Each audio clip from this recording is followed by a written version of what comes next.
available both in print and ebook. Okay. And it's a standalone. It's Yeah. a young adult novel. Okay. Now, one thing I noticed, I'm going to put up a couple of your books a little bit. We don't have to talk about all of them, but for example, I have Missed Q up on the screen. And Yes. some of your books, maybe all of them, have been recognized and gotten some awards. Yes, I've been very lucky. I really have gotten some nice recognition, and that always makes you feel encouraged as a writer that you're on the right track. Yeah, and for someone like me, I am always looking for my next book to read. And if they get recognized in some awards, and some reviews, it helps me pick the next book. It does. It really does, because then it gives you some credibility or whatever, and that's very helpful. Yeah. I mean, I look out there and there's just thousands, maybe millions of books, and I think, where do I even start? So you could punch up award-winning books or search by reviews, how many reviews they have and stuff like that. So I like to, how important are the reviews to you, that people write reviews? I think it's very important because a lot of the ways that people pick up books is through word of mouth. Yeah. So they read a positive review. That's very helpful, and I think a lot of authors will tell you that they really appreciate it when people who have enjoyed a book will take the time to put a review on Amazon or Goodreads or whatever. So. Now, I also helps me pick books are the covers, and I like all of your covers. In fact, I'm putting this one up now. It Should Have Been You. Yes, I like that cover too. Yeah. Now, who designs the covers? Do you have an artist do it, or the publisher? Yes. Well, because I'm traditionally published, the publisher is the one who will choose the people to design the covers and will make the ultimate decision. Although I've been fortunate to be consulted. Nice. How I feel and if I feel a cover is appropriate. But Yeah. I've been lucky. I really like the covers of my books. So. Yeah, I love them. Now I want to get back to the, and speaking of covers, Missing Mom. Tell us, here's the cover. It's a very striking looking young lady on the cover. Tell us about the book, what it's about, how you came up with your ideas to write it, or whatever you want to tell us about it. Well, Missing Mom is about a young woman who is an aspiring ballet dancer. And one day, her mother simply fails to appear to pick her little sister up from day camp, and in fact is missing. The circumstantial evidence points to suicide, but she is very close to her mother. She doesn't believe that her mother committed suicide, and she decides to undertake her own investigation. Of course, that's not all that's going on in her life. She also has a sort of a nascent romance with a young man at her dance studio, and she's worried about her little sister who suddenly doesn't want to spend any time with their father. And there's also, threaded throughout the book, is also the story of another young woman nearly 2 decades earlier who has become involved in an abusive relationship. And that story turns out to be connected to Noelle's investigation of her mom. So you're writing in 2 timelines. Yes. And is that difficult to keep track? You know, that was kind of the first time I ever tried to do that, Mike. But I really sort of enjoyed it because it just gave me a new challenge. And sometimes I think it's good to push ourselves out of our comfort zone. That's a little bit out of my comfort zone as a writer. So, but I think it worked out. Nice. I'm kind of excited about it. Yeah, I can't wait to read it and see how you dealt with the 2 time zones and how they reconcile. Yeah. Now, I was showing different book covers. I think I have 6 of them I've been showing throughout the interview. You're prolific. Are all your books the same genre? Are all of my books the same Genre.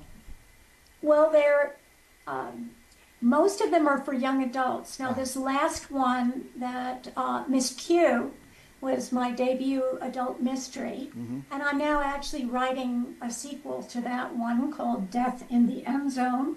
Um, but yeah, they tend to involve people who are somewhat associated with the performing arts, Nice. just because that's my background.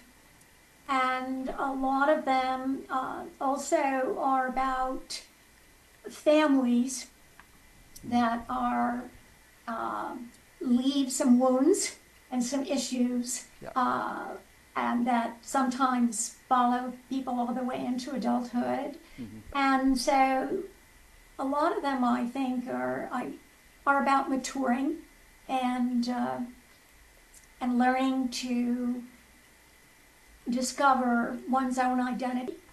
You know, especially the young adult ones, because at that period in life, you're trying to figure out all this stuff. Oh yeah. You know, who am I? And who do I want to love? And what do I want to be? And who do I want to be with? And all of that kind of stuff. And there's so much pressure on you coming from a lot of different directions. So There seems to be a theme of dance in your books. yes, Is that what you taught? I think so. I think Did you teach that in school? I'm sorry. Is that what you were teaching when you were in school, teaching in school? What I was teaching? Yeah. Well, it just depends on what decade we're talking about. Because I was a dance educator for Yeah. many years. And later on, I also taught English composition and public speaking and interpersonal communications. And I also have a master's in sociology, so I taught sociology. So I've ended up teaching a bunch of different things. In fact, I once went for an interview and the person looked at my resume and said, I've never seen a resume that looks like this. It looks like, can't this woman figure out what she wants to do with her life? So, Well, I think probably it's more fun that way to have quite a variety yes, background. Yeah, it's been a very interesting life. I'm very grateful for it. So now we have the book coming out, Missing Mom, but you said a sequel is coming out to Missed Q. well, I hope so. You know, I have to finish it first. Okay. And then I have to query and submit and pray that my publisher likes it and wants to publish it. But Yeah, nice. it's always a bit of a crapshoot, but so far I've been really lucky. Yeah. Now, I know we're out of time. They're giving me the signal to get off the air, but I have your web address on the screen, lynnslaughter.com. What will our viewers find there? On my website? Yeah. Well, they'll find out, obviously, about my books, my bio, but then I also have a pretty active blog. I blog every week. Nice. Sometimes they are personal essays about writing or my life, and many times they involve interviewing other authors and featuring them, and I really enjoy that. Yeah, that's great. That's great. Fascinating website. By the way, Lynn, we're way past time, but I just want to give you a moment. Anything you want to add or tell our viewers about your books or about yourself? No, I really want to thank you for this opportunity, Mike, and I hope people will try my books out. I have discovered that adults actually really enjoy these young adult novels.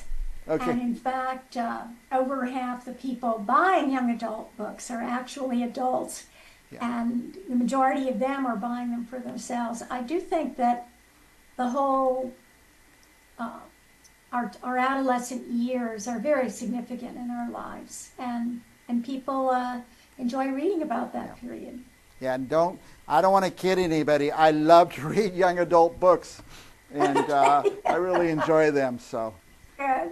Okay. Lynn, thank you again. You're one of my favorite guests. You're so fun to talk to, and I'm always inspired when I talk to you. So, thank you, Lynn. Oh, thank you so much, Mike. It's so great to be with you. And for our viewers, don't go anywhere. We have another author coming up right after this.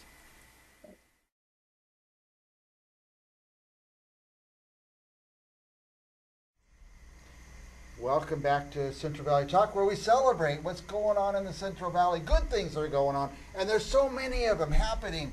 By the way, we've been talking on this show, not just this show, you see it everywhere, TikTok, everywhere. They're talking about your gut, getting your gut healthy and stuff like that. Well, just so happened I know somebody who knows a lot about getting the gut healthy, and that is my friend Mark McAfee with Raw Farm. Welcome, Mark. Known you for years, buddy. Yeah, you've been coming on this show longer than anybody else. You can claim that you got me first. By the way, look at the camera. I look taller than you. I am taller than you, Mark, because I've been drinking the raw milk. He's in real life, he's about a foot taller than I am, but I gave him the trick chair, I guess. What raw? You mean raw milk? Raw milk, What's that all straight from the about? cow, unchanged by any kind of processing, and tremendous amount of value there that's lost in pasteurization. The bioactives, as they say, the word bioactives is actually a scientific term, and it's interesting. I'll quote Dr. Tien Tien Lin of Cornell University, Okay. supported and funded by the National Dairy Council. This is not the raw milk guys. These are the guys that pasteurize. They do pasteurize. They do a lot of pasteurize. The National Dairy Council, the big dairy guys. They identified that after COVID in 2021, consumers were wanting these bioactives that are so anti-inflammatory, antivirus, anti-carcinogenic, anti-tumor, all the things found in breast milk, by the way, because humans are mammals, and take those things out of raw milk and make a new patented food. This is a massive study done in 2021. So, quote, the other side has completely supported what we're doing. Yeah, they do. Yeah. We just make the milk safe. We do testing, good conditions, healthy cows, chill the milk immediately when it comes out of the cow. All those things to make sure the milk is safe and people love it. It's delicious. It is delicious. Now, I watching these videos and TikToks and YouTube about the belly gut. Yeah, the gut. And people are always trying to sell me something, a product, something synthetic that they made that's going to get the good. gut, yeah. What do you call it? Good? It's the gut stuff? microbiome. Microbiome. And the interesting thing is the scientists have told us, and they've just discovered this in the last 20 years, it's not something that's particularly old. Although I will say Hippocrates said this, all disease begins in the gut 2,500 years ago, the Greek doctor. But the scientists tell us that 80% of our immune system is the gut microbiome, which is the food and the bacteria in your gut. It's that churning, digesting area down in our gut. The intestinal area is where 80% of our immune system is. Well, you remember back to COVID, they said, don't come to the hospital, we can't help you because if you're sick, we can't help you. Well, the bottom line is if you have a strong immune system, you can help yourself. And that's what's really exciting that people are saying, wait a minute, why don't I build a strong gut microbiome so I can be adaptive and resistant to the thing coming next year? And so people are waking up to that. It's exciting. Yeah. We do things that kill the good, what do you call them? Germs, The bacteria, the Bacteria. cultures, Culture. the biodiversity. Yeah, antibiotics do it. Now, antibiotics can save your life. Yeah. But once you've taken around antibiotics, you better rebuild those bacteria. And you make them stronger and better by eating whole foods that don't have preservatives, antibiotics in them. But also making sure you ingest a biodiversity. You have different kinds of bacteria that get to your gut. And that's where raw milk and raw milk kefir can really add that diversity of good bacteria back into your gut if you've lost them. Yeah. You know, I got to tell you, Mike, this is kind of fun. I'm Scottish, McAfee, right? Been to Scotland a couple times, love it. I got a call, an email from Dr. Mike Butler. He's a Scotchman, and he wants to change the laws in Scotland to allow legal raw milk. And so he's invited me to participate with him to create world-class raw milk for the Scottish people. I am so excited about that. Are you amazed that you have to have a law to do that? Well, they made raw milk illegal many years ago in Scotland. Even though in England, raw milk's legal when the Queen drinks it. Yeah. So, or Queen used to drink it, she's passed now. That's why she lived so long. 100-something years old, Yeah. wasn't it? Yeah, she had 6 cows at Buckingham Palace for years and years and years, and Charles drank it and all the kids and everything. Yeah, it was royal milk. So, yeah, raw milk's great for you, and it helps you live long, healthy life, and it's great stuff. And there's no laws against it in the United States. Oh, yeah. Well, California raw milk is legal, always has been. And my credit goes to Altadena, the big dairy in LA, because they were always standing the guard at the gate, make sure they didn't change the laws. But raw milk's always had legal raw milk and very high standards. Now, every state has their own standards. The FDA hates raw milk in any form because they have one standard, it's got to be pasteurized. And that's what they do. They mandate pasteurization. But in California, we can do what we want to do.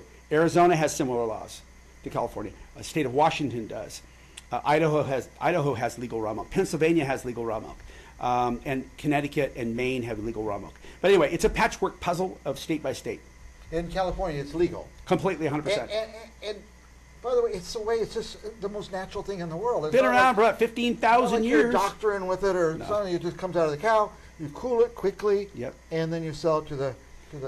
We do a few more things than that because it is so strict. We cannot have any pathogenic organisms in there, so we test it all. In fact, I'm very proud to announce we are the first dairy in the world to have an on-farm pathogen lab. We installed it about 3 months ago. It's a Thermo Fisher lab, AOAC and FDA approved. So now we can get our data back in 20 hours versus 48 hours. Right. So you don't have to wait a couple days. You get the data right away. You make decisions right away. So we're really excited about that. We have our own lab technicians and everything working on the farm. Yeah.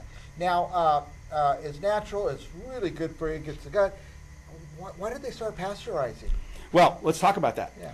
There's a cross to bear for raw milk because if you look at throughout all time, it was always pretty safe because if you had a cow or a goat or sheep or horse or a camel or reindeer, you could get milk then. You didn't have to wait around. But in those environments, a long time ago, let's say 500 years ago, you always had a fresh stream going by. You always had a pasture and sunshine. And you were very close to your animals. And we probably didn't have antibiotic resistance because we didn't have antibiotics. So we had, the bugs weren't as prevalent, as virile, as dangerous to the people. So raw milk and compatibility with humans was good. Now, go to the 1800s. People started moving into cities, big cities, and they started bringing their cows with them. Yeah. Well, there's no clean water in the city. There's no pasture in the city. There's no sunshine. And so they were feeding the cows brewers, distillers' grains and filthy water conditions. And 40 to 50% of the people that drank the milk of the 1870s and 80s in New York, Boston, Philadelphia, Chicago got sick and many died. So that's the dark ages of raw milk. But if you take those cows out in the countryside, they were perfectly fine. Yeah. So you kind of have these two stories about raw milk. Well, now we understand clearly what it takes to make raw milk, and we've got the ability to do it really, really well. It's legal in California. There are a lot of people doing it. Well, there's only 6 dairies in California that have a permit from the state to produce raw milk. And we're the biggest. We're by far the biggest. We're the top seller in all the Sprout stores. But there's other places. Dubendorfin's doing it. San Martin's Dairy's doing it. Clarabelle's been doing it for many years. There's a place, Simply Bottled, Modesto's doing it. So there's many of us doing it, but we're the largest. Okay. Now, we can get it to, say the stores again, Sprouts. Sprouts, Nugget, Lassen's Market in San Diego, in Bakersfield. We have an on-farm store that's quickly becoming the biggest store in California because we're selling more product. We have these 3 huge refrigerators, and we sell out every day. Every day? Every day we have to have our truck come by from the creamery and put more product in. We're building a brand new creamery, which is really exciting, which should be open by the end of next summer. And that's going to allow us to continue to grow with the capacity. By the way, you're selling more than just milk. We have raw milk kefir, which is fermented raw milk. It's like a yogurt. Butter, 2 kinds of butter, a cultured butter and a regular fresh cream butter. And then we've got cheeses, and we've also got, what else? You brought Cream. You brought me that cheese last time. Yeah. It was white cheddar. It's cheddar. It's been aged 60 days, and it's never been heated above body temperature. So we're training all these really important bioactives we talked about there, so healing for your gut. Now, the kefir. You gave me the kefir a while back, maybe 2 or 3 years ago. I said, what's it giving? This stuff tastes horrible. But the more you drink it, you start craving it. Yeah, that's exactly right. It's a sour. It has a 3.8 pH. Neutral is 6.5 to 7. So it's a little bit acidic, but what it is really, really good for is making a smoothie. You put it into a blender and add in whatever you want in there, berries, bananas, ice cream, add whatever you want in there. Bone broth, you can add whatever you want. Raw eggs, anyway, make a blender out of it. Yeah. And now raw honey. And that is a fantastic gut healing food. Because remember, when you ferment raw milk, you get all the diversity, all the different kinds of bacteria to grow at extremely high levels. I see. And you really inoculate it. And it's super easy to digest because it's already pre-digested. It's fermented. Can you get that at the local stores? Sure can. Sprouts is the only one I know of that you mentioned. But Sprouts. I'm going to drive out to the dairy if that's Come on all right. out sometime. You have a big store out there. Well, it's not big. It's a small one because remember, our creamery burned down 2 years ago. So we're rebuilding everything, and it's going to be beautiful to have a park environment where people can come and play with their kids and see us and actually have a store and actually buy there at the farm. 7225 South Jameson, Fresno, California. I'm going to head out there. I'm going to go out there and get some. Now, when we were kids, right in the middle of town here, there was Harpain's Dairy. Yeah. And that was an adventure to go there. Yeah. Any kind of adventure out there? Do we get to see a cow? We do tours Yeah. during the spring and fall, and they get to see the cows, get to see the cows being milked. and we talk to them and educate them about all the things we've talked about here, plus so much more. Right. School tours, you do? Yeah, we get huge yellow buses, school buses. That's great. We also get tour buses from Europe coming through. Come through there, yeah. Oh, yeah. Amazing. They'll come by our place, and they go by Steve Maddox's place with awesome big dairy. He does a lot of genetics. Maddox Dairy is a great place. And they'll do our dairy and Maddox Dairy. We're only 4 miles apart. That's great. Wow. Yeah. The dairy capital of the world. We're becoming famous. Yeah, it is. Raw milk. Oh, no, raw? What's it going to say on the carton? It's going to say raw farm. Raw farm. But inside is raw milk. Raw milk inside. Yeah. And you get the cheese, Cheese, butter, cream, milk, kefir, all of them branded. It just says raw farm. Raw farm. And you got to remember my shirt here. It says raw goodness. And there's a little heart down here someplace. A little heart. Yeah, gotcha. We put love in there. Heart. Last thoughts, Mark? What's that? Last thoughts? Last thoughts? Take care of your gut. Yeah. Feed your children well. Well, the thing about these, COVID's starting another pass-through. Yeah. So now's the time to build up that immunity. Build it up. Yeah. Build it up. Remember, 22,000 people a year die from the flu. Oh, my goodness. You want to have a strong immune system. Yeah, definitely. For our viewers, don't go anywhere. We're going to have another guest right after this. But thanks to Mark McAfee from Raw Farm. He's the CEO. We'll be right back. Oh, go to rawfarmusa.com. Thank you.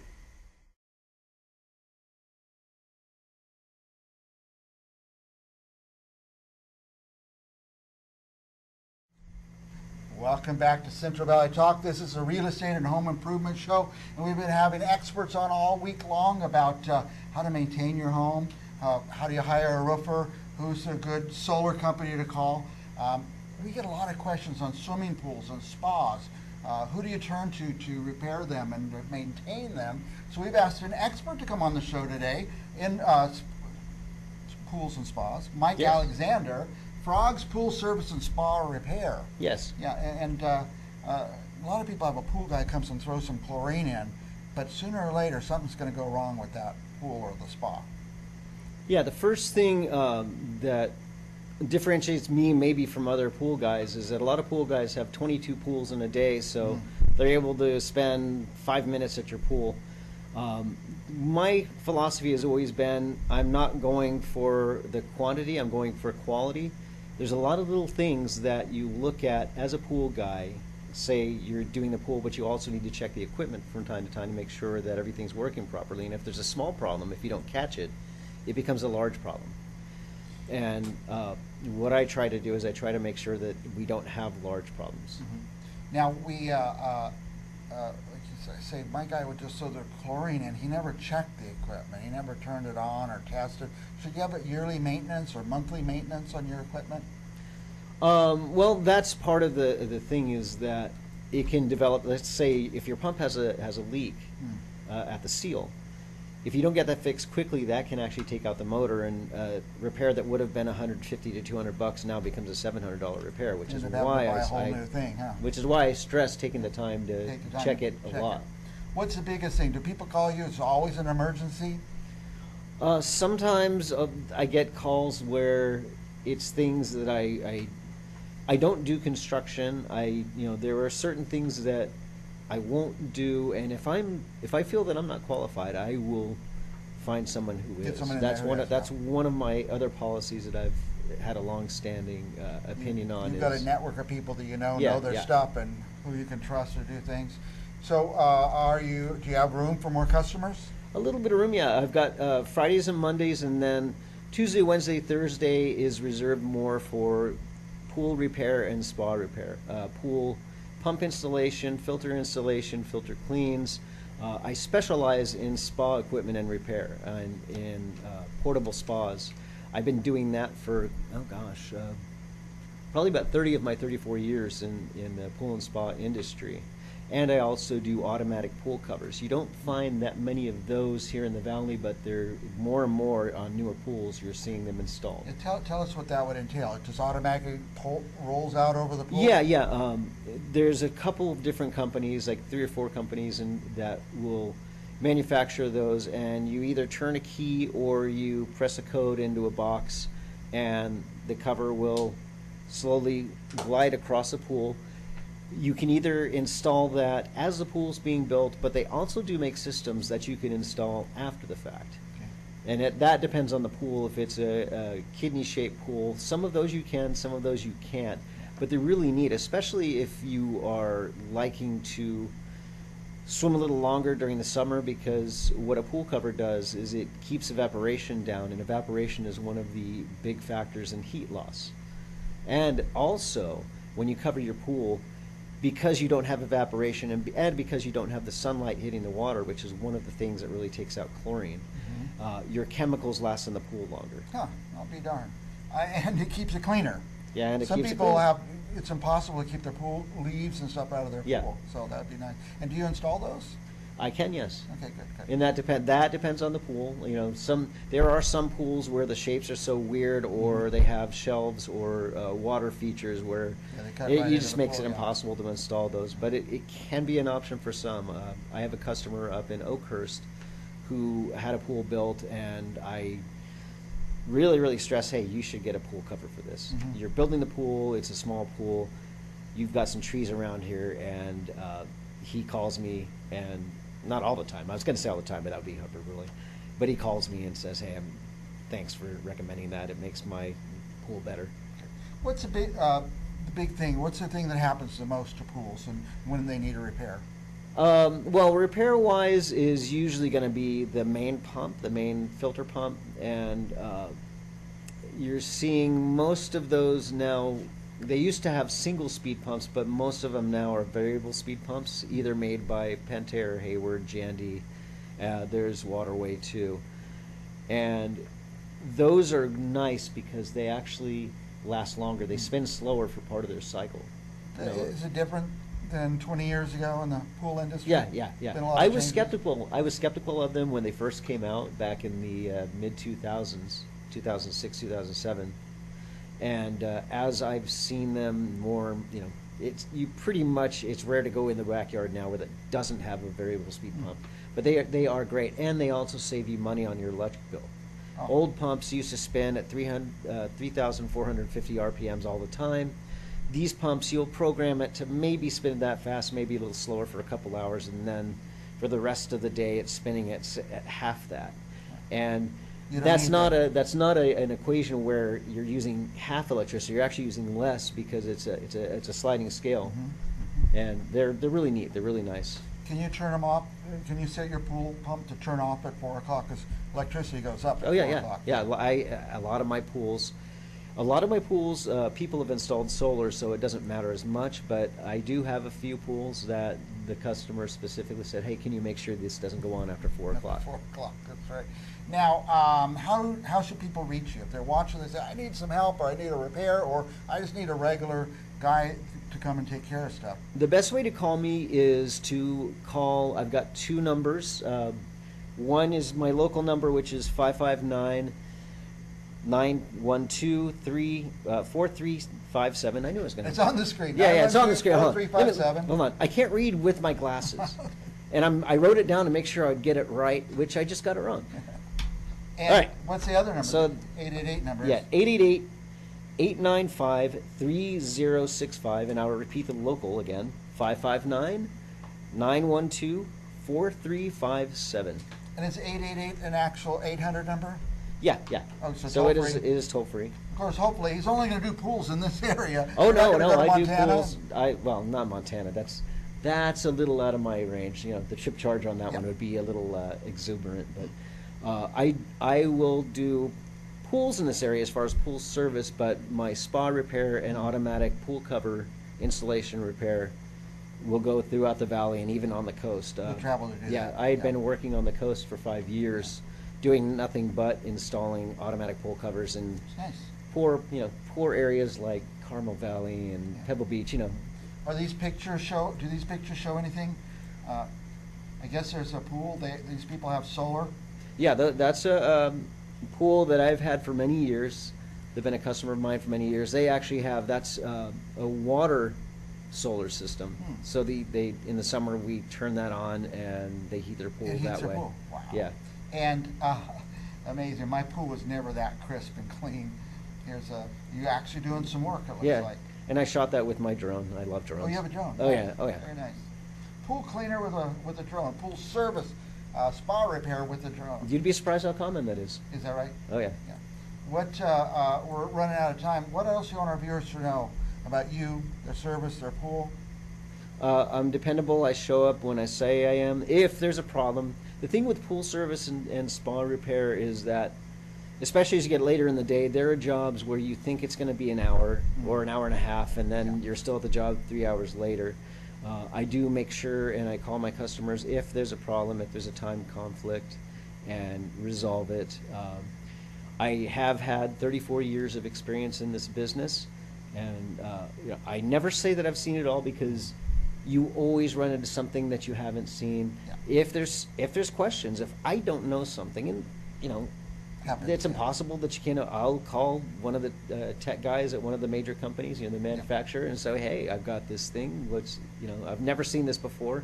How can you advise me?" I'm not afraid to use the phone. Not afraid to use any information I can get a hold of to make sure that the repair is done properly. I pride myself on quality repair.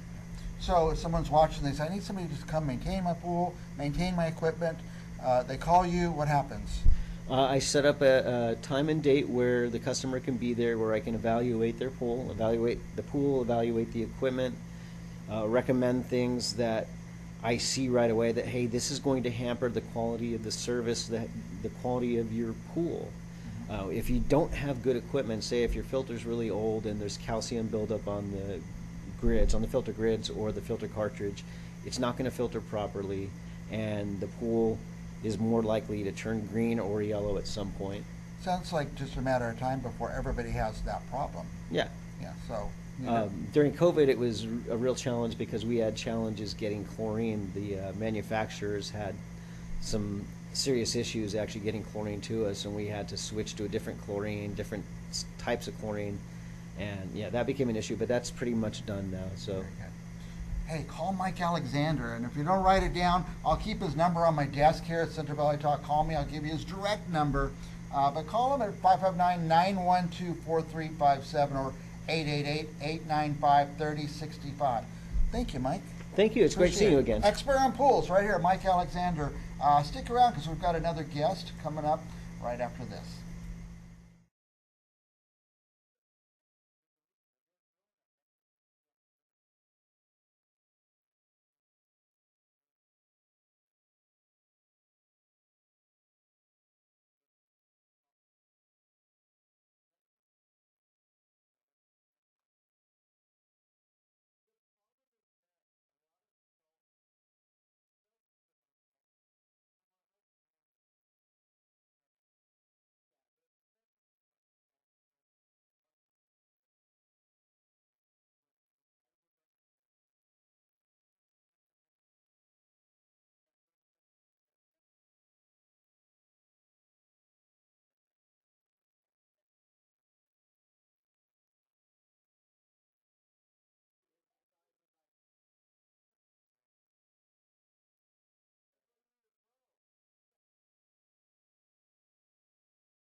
Welcome back to Briggs on Books, our international talk show where we talk to authors from all over the world.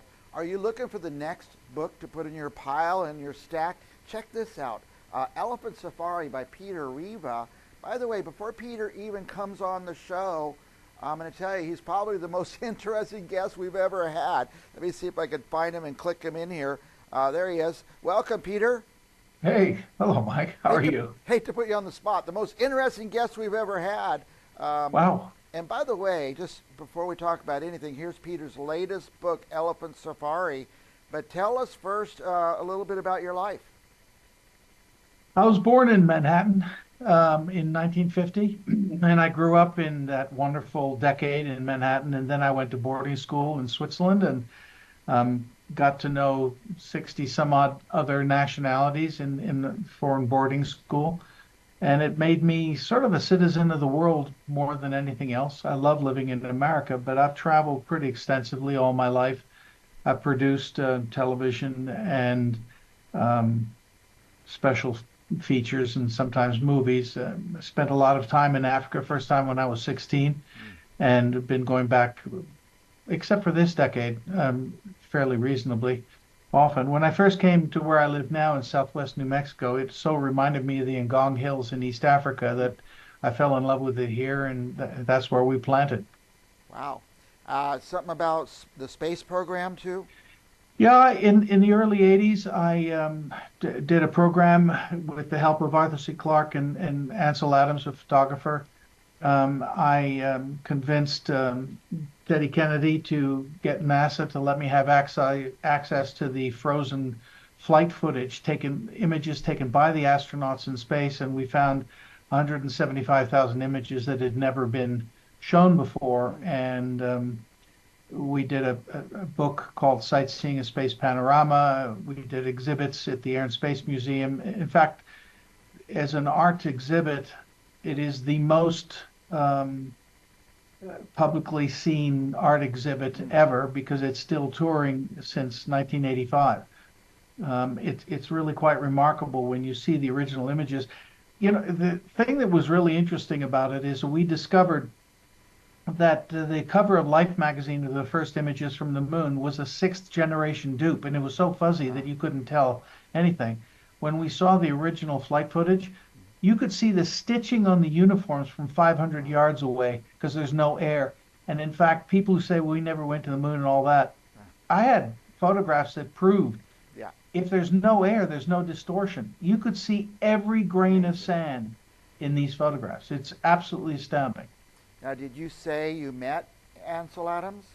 Yeah, I was sitting with Ansel and he was explaining photography to me and form and emotion. And I said to him, well, you know, my great passion is space and stuff. And I see the images coming back from space and they're technically fascinating, but emotionally devoid. And I don't think astronauts are like that because I've heard them talk with passion about their experience. And he said, you know, that's a good question. Let's find out. And indeed, we found out that NASA only ever printed from a shooting script. And once you took the picture they wanted of the guy standing next to the flag on the moon, they never printed any of the others. And there was maybe 60 other images on the same reel. So that's what we unfroze from Amazing. Building 2 down at JSC. And um, Barbara Hitchcock, a wonderful lady, art curator for the Polaroid Land Corporation, she did the art curation, and we selected 2,000 images that we thought had emotional impact, narrowed that down to the 200 or so for the book and 140 for the exhibit. Amazing. Yeah. Amazing. And Well, it's changed NASA completely. Now yeah. all the images that come from space are available to Yeah. the public. Yes. And they're digitizing them now, which I'm quite proud of because when you see the human experience, the form and emotion in those photographs, it conveys the human experience and gets people more involved and more interested in space exploration. Yeah. Now, besides all that, that's a full life right there. But besides all that, you're an author, and I am. That's how I sort of rest it. You know, rest the gray cells from work. I enjoy sitting, writing, typing, and working my way into novels. I do science fiction novels as well as novels taken from my own experiences in East Africa and in Europe. And I really, it's very hedonistic and self-serving, to be honest with you, but I enjoy it a lot. today I think we're talking about a series of books. The first Yeah. one is pictured here, Tribal Rumble. Tell us about this book or the series, whatever you want to tell us about. Well, there was back in the early 80s, I was staying with Peter Beard, my client at Hog Ranch, and I met a fellow who was a very famous safari guide called Mbuno. And Mbuno Waleangulu is his full name. And Mbuno and I used to go walking across the Maasai Plain 8 or 10 miles, you know, past all the animals and into the Ngong Hills in Maasai land. And I really loved spending time with him one on one. And he told me the stories of his father, his tribe, and how they can speak to the elephant in a way that most people don't understand, and how they are really fascinating as a tribe. The Walangulu tribe were the principal elephant hunters of East Africa. And of course, everybody goes, oh no, they were killing elephants. Well, they were part of the solution, not part of the problem, because they would hunt with bow and arrow. And if you think about going to hunt elephant with a bow and arrow, you're not going to get close to anything young or small. It's the old male and the old female who are sterile who come out and challenge you. So if they did manage to kill one of those, the entire tribe showed up and nothing was wasted. Not a piece of hair, not hide, bones, nothing was ever wasted. And the elephants would watch them butchering the carcass, and there was no animosity. It was a normal function of nature. It's like a lion takes down a wildebeest. The rest of the wildebeest hang around saying, okay, he's busy eating, we'll just continue feeding ourselves. And they were part of the solution. But of course, in order to protect the elephant from poachers, they had to classify anybody hunting elephant as illegal. So the Walangulu became outlaws, and a lot of the tribe turned to become the scouts for the poachers. And of course, who knows where the elephants are better than the elephant hunting tribe? And Bruno went the other way, of course. He was a safari guide for Bill Holden, for Hemingway, and all that crew. And he was in his 70s, 80s when I first met him, and he's passed away. And so when I was feeling like putting down some of the true experiences I had in East Africa in the first book, I really made it about Mbuno and one of the rescues he made of an elephant herd. And that's what the book is about, and how he and um, an ex-Brit, Kenyan, now national, and he set about rescuing an elephant herd against all the odds, all the political odds as well, because there's a lot of money involved in elephant. In fact, every book I write has Mbuno in it because he is the most interesting and most capable person that you could possibly imagine. Amazing. Now, I don't want to run out of time before we get to all these. Here's the most recent book, Elephant Safari. Yeah, well, the heroes of that book is Pero Baltazar, who's a television documentary director and producer, and they've had a few sort of tough adventures together, and so he and Mbuno decide they're going to do a walking safari with Nancy Brightman, who was their cameraman on their last outing, the Kidnapped on Safari. So now they're in northern Kenya, leaving Lake Turkana, going north along the Omo River, starting really basically from the birthplace of man and walking along the Omo River, following an elephant herd on its natural migration and just enjoying wildlife and being in the wild on foot.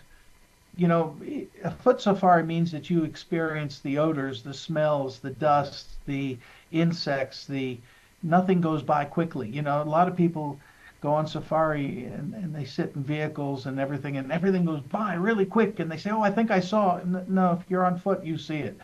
And so that's what they wanted. They want to reconnect with the real Africa. And unfortunately, they stumble upon a poaching operation, which Mbuno takes care of rather quickly. And then they find it's part of a much larger operation. And when Pero Baltazar, who's a producer, starts to do the numbers in his head, he suddenly realizes that over a 10-year period, $20 billion of ivory has been taken out of Ethiopia. Wow. And that $20 billion all goes through the hands of terrorists, particularly the Al-Shabaab terrorists, and they operate out of Somalia and the refugee camps along the border with Somalia.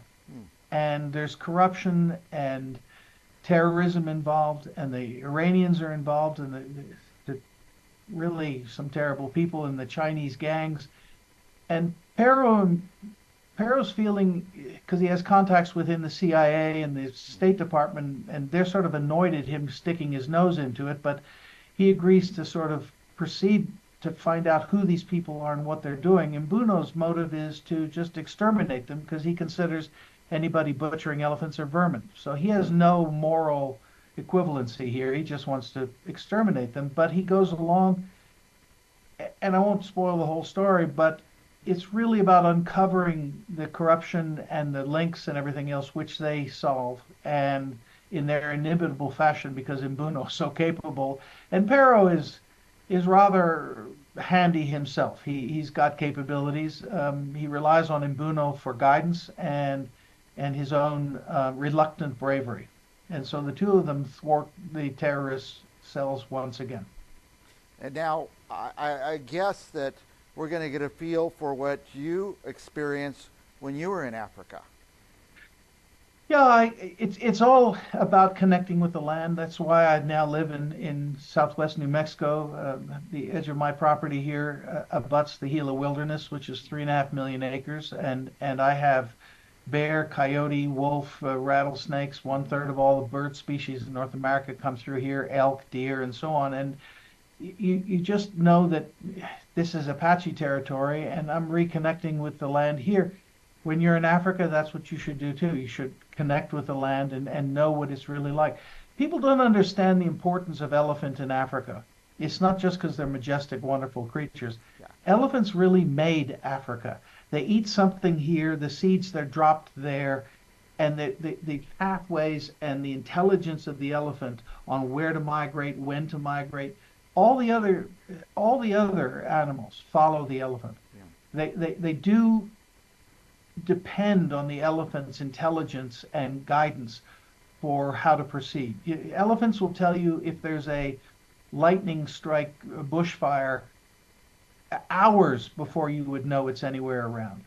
And all the animals know that. So part of the problem of the terrible slaughter of elephants, particularly in East Africa, is it breaks apart the natural balance of nature, and that's going to take a while to recapture. You know, Teddy Roosevelt, at the end of the ivory trade, beginning of the 20th century, he and a bunch of hunters went to Africa and shot all the old male and female sterile elephants on purpose to breed up the herds. And there were less elephants in 1912 than there are today. Most people don't know that. Peter, we've gone way over time. They're giving me the signal, but you're too fascinating to let you go that quickly. Should we read these books in order? Yeah, the first book is Tribal Rumble, then there's Murder on Safari, and then there's the Berlin Package, then there's Kidnapped on Safari, and finally Elephant Safari. Elephant Safari. It's amazing, and I just feel like we're going to get a real feel for Africa and by reading these books. So I appreciate you coming on the show. I just want to give you a minute. Any last thoughts about the books or anything you want to talk about in the world?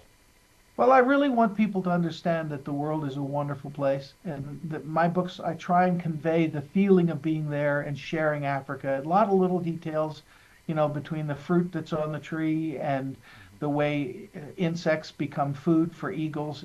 There's a lot of little details in the books that I think people enjoy. That is wonderful. And I guess we get the books in all the usual places? Yep, they're available everywhere, ebooks and paperbacks and Barnes& and Noble, Amazon, all the other platforms. By the way, Peter, I went to your website right before this interview. Almost made me late because I got really sucked into the website. It's on the screen, peterriva.com. Best website ever, by the way. Best name. I've already got it memorized, peterriva.com. And also we have your Instagram there, so I encourage our viewers, go buy these books. These are fascinating. Thank you, Peter. I want to have you back Thanks, again Mike. and again on the show. Anytime, Mike. All righty. And for our viewers, don't go anywhere because we'll be back with another author right after this.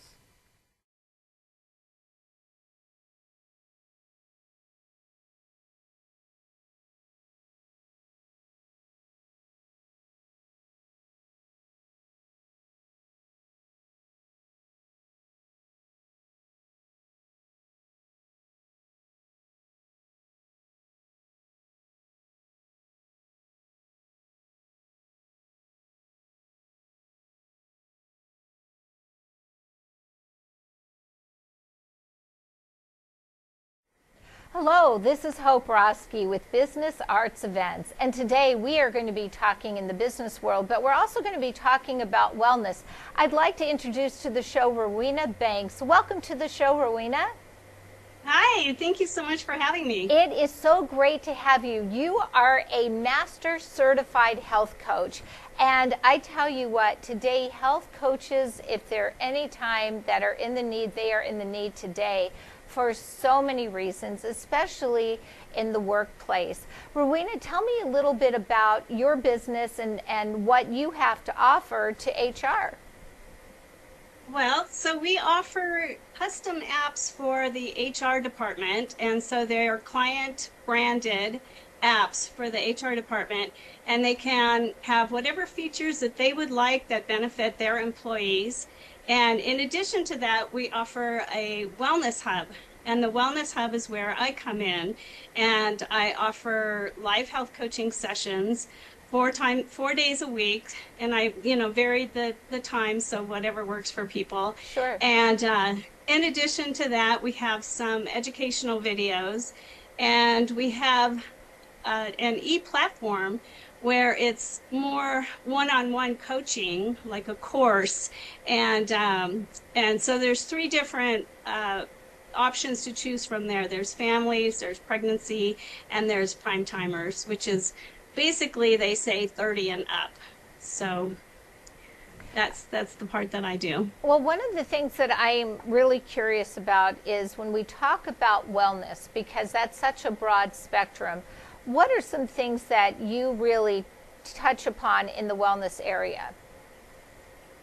Well, my favorite is nutrition, because I think that there are so many conditions and diseases that are preventable through the proper nutrition. So I love to talk about nutrition and the value of food, and using it as almost as a medicine. I know that's kind of cliche, but so in addition, we talk about sleep, the importance of sleep. We talk about stress. We give some exercise tips. It's a pretty well-rounded wellness program. And how long are each one of the sessions? If somebody were to meet with you, about how long would they be able to work with you if they were to do a one-on-one? A one-on-one is 40 minutes. And if you're doing a one-on-one program, I think it would be best to do 4 months, but it's up to the client. But that gives them about 16 weeks to, kind of figure out their motivation and go through all of the different behavioral modification. Well, one of the things that I think that is essential, you were talking about the food aspect of it, and there's, you have people who have sugar issues, gluten issues, lactose issues, all of that. How do you then help people who have those, what I call food challenges, to get on the right track? Well, a good place to start with that is to make a list of what you are basically either addicted to, or what you're having issues with. It's very easy to be addicted to sugar. Oh, sure. So, make a column, and you can kind of identify what are alternatives, so that when you're having that sweet craving, there's something that's less harmful for you. It may not even be perfect, but it's less harmful. So just kind of figure out what your alternatives are. And, fruit is, that's God's candy to me. You can taste a peach that's like better than eating a candy bar. Once you adjust, then you don't even want the sugar anymore. Right, and exactly. And I think that it's important to know, too, when we talk about wellness, you were talking about sleep. And I think especially for women as they go through certain stages in their life, sleep can become, or even people, doesn't maybe matter age, sleep is kind of like hygiene, if you will. They're providing a routine, if you will, for people to help them get better sleep. What are some of the things that you suggest for people to help them with their sleep? Because it is an important part of everybody's daily life to get the right amount of sleep. Yeah. So some tips that probably most people have already heard of, and we do call it sleep hygiene, would be to turn off all of the electronics about 2 hours before you're going to bed. Make sure you turn off the lights, or, keep the lighting very low, because, that way it doesn't trigger that morning, your melatonin starts kicking in the darker it gets. And it's best to actually, I'm kind of into this, the EMF, the frequency, so if you could have your phone and whatever electronic kind of devices outside of your room, so that it's free from any of those frequencies. And then, of course, we talk about having a cool room. Um, and yeah, so those are some of the ideas. Maybe do some meditation before sleeping. It is easy to have sleep problems, Oh, and I sure. know, especially with women, we can wake up at 3 or 4 in the morning and have a hard time getting back to sleep. Well, and I think what you would offer a business for their employees is wonderful. Do you also offer it out to the general public as well? Yes, yes, we do. In fact, through our company called Your Health and Wealth Secret, we offer group coaching and we also offer private coaching sessions. That sounds absolutely wonderful, because a lot of people in today's world, and the fact that you can do this Zoom and you provide, videos for people to watch, you have the e-platforms. This is so helpful for people who can't maybe make it to an appointment. How do people get in touch with you? What is your website? For private and group coaching for individuals, it would be through yourhealthandwealthsecret.com. Okay. And there's a booking page, a consultation page. And then through HR Helper, the same thing. There's a booking page. But you can also reach me at my phone number, which is 916-607-8126. My email is wellnessprograms@hr-helper.com. And yeah, and companies will find that it's a very reasonable price. There is an app fee because we build the app for them, custom built. And then it can be as low as a couple bucks a month per employee. So it's a pretty reasonable price for this. Absolutely. I mean, because, you look at the mental and the physical meld together, because one just basically feeds off the other. And to be able for companies to be able to provide this type of a wellness program for employees is key, because if their employee is working well, it just helps with the rest of the process. So it's definitely worth the investment. And if people are, just on their own seeking to improve on their daily life, what you have to offer is absolutely wonderful. I think it's just terrific. Thank you so much. Yeah, I want to help as many people as possible. A couple of years ago, I started having this fierce drive to, when I found out about the basically epidemic of diabetes 2, and that is preventable. I just really wanted to help as many people as possible. I think that's terrific, and I can certainly relate to so many of the things that you're talking about. And how did you just decide to get involved in this? Because people say, well, okay, what's your background? But what was your driving force to get involved in this specific field? Well, honestly, I've been interested in nutrition for over 20 years. Since my kids were little, and that's probably what started it. I just really wanted to nourish their little selves as best I could, and so that's what started it, was having kids. And then the more you learn about it, and whole foods and organic foods, and the damage that pesticides and herbicides are doing to our bodies, and now we're learning about dyes, right? How dyes are, Yes. an exocide, and yeah. So just the more you learn, the more passionate, I guess, you get about helping people, and helping guide them, and educate them. Well, Rowena, you are very knowledgeable, and I thank you so much for joining our show. Again, for viewers who are watching, if you have a business or you're just an individual person who is seeking improvement in the area of wellness, please reach out to Rowena Banks. She really has a good, strong background and will most certainly help you get on track. This is Hope Roski with Business, Arts, and Events. Thank you, Hope. Thank you.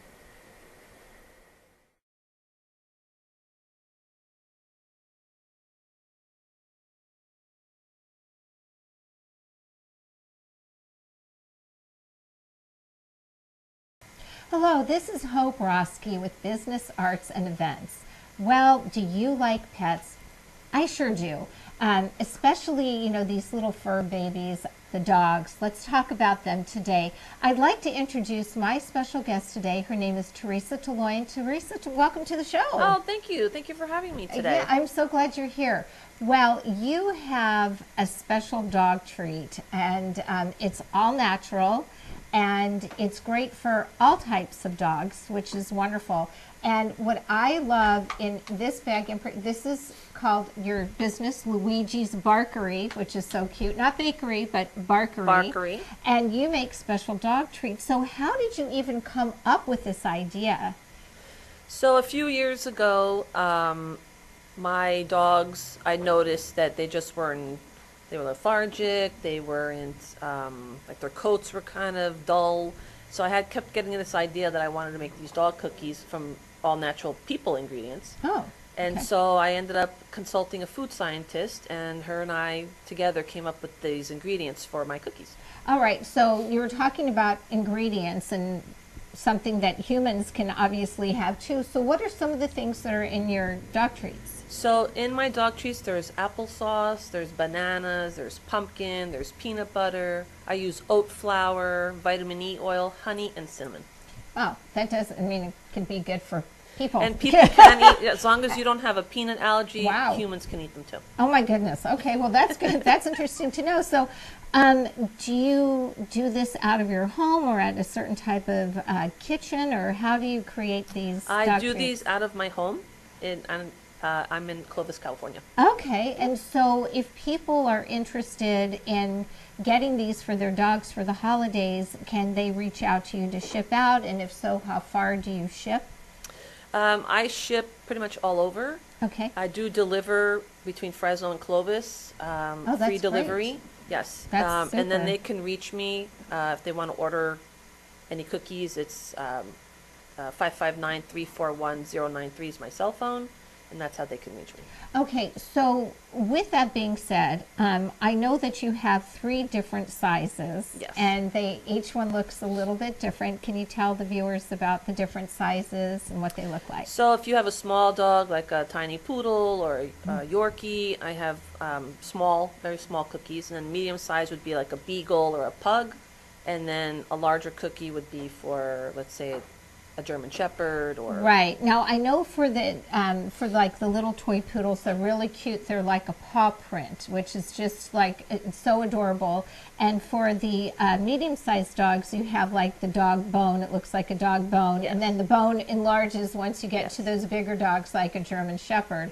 And, I've watched, and I've been around you for a while as you're at certain markets around town, and people just come up to you and they're really impressed because these ingredients are natural. And, just like as somebody who has a baby, they want the best ingredients for their child, and people look the same way with their dogs as well. Yes. One of the things that you're very creative with are doing baskets. And with the holidays, what can, viewers who have pets get their little fur babies for their holiday treat? So I do make baskets, and they're custom. So let's say in this basket here, I have a dog calendar, I have a bag of cookies, I have a mug, there's a magnet, there's towels. I mean, it's just whatever you would like to put in the basket. Sure. You can give it as a gift, or you can save it for yourself or your own pet. Excellent. So looking at the dog biscuits, about how many dog biscuits are in a bag? There's about 30. Okay. 32 cookies in a bag. And I know one of your customers has a little toy poodle that doesn't have teeth, a poor thing. But what does she do so the dog can consume it? So what she does is she takes the cookie and she breaks them in half, and then she soaks them in a little bit of water to make it soft for the dog. And that's... And then it's the dog still getting that nutrition Yes. that she needs, which Yes. is really great. So, with all of the things that you have here, there's some people that love dogs, but they don't have them at home.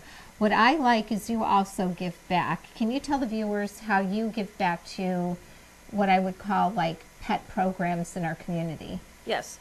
So if you don't have a dog but would like to sponsor a bag, The bags are $10 a piece, and I take that particular bag to a local animal shelter, and I give them the cookies that are in the bag. And what's great is that Teresa will personally deliver Yes. each one of those bags to either, let's say, SBCA, Miss Winkles. There are different ones, 559 Paws. There are different animal shelters in the community. And remember, they need a little, they need the treats too, and they need the love. You also have pamphlets. Can you tell the viewers about what's in your pamphlet? If they wanted to, once they get the bag, they may get a pamphlet with it. What information is in there? So the pamphlet shows the ingredients that are in the cookies, as well as the story on how my business was created. And there on the back there's our phone number, and then if you'll tag us on Facebook to let me know if your dog does like the cookie or doesn't like the cookie. We'd like positive, any kind of feedback would be appreciated. Okay, so you named it Luigi's Barkery. So who is Luigi? We all want to know about Luigi. So Luigi, right here, he's on the back. That is my pug, the love of my life. I just love him dearly. But anyway, he's a pug, and my father's name was also Luigi. Not that I named him after my father, Okay. but so I came up with the idea to just call it Luigi's Barkery. Oh, that's great. Yeah. So are you usually in different locations in town? Like, do you have any places where you're going to be out and about at certain markets coming up in the near future? Or for the holidays, is it best just to reach out to you via phone or email?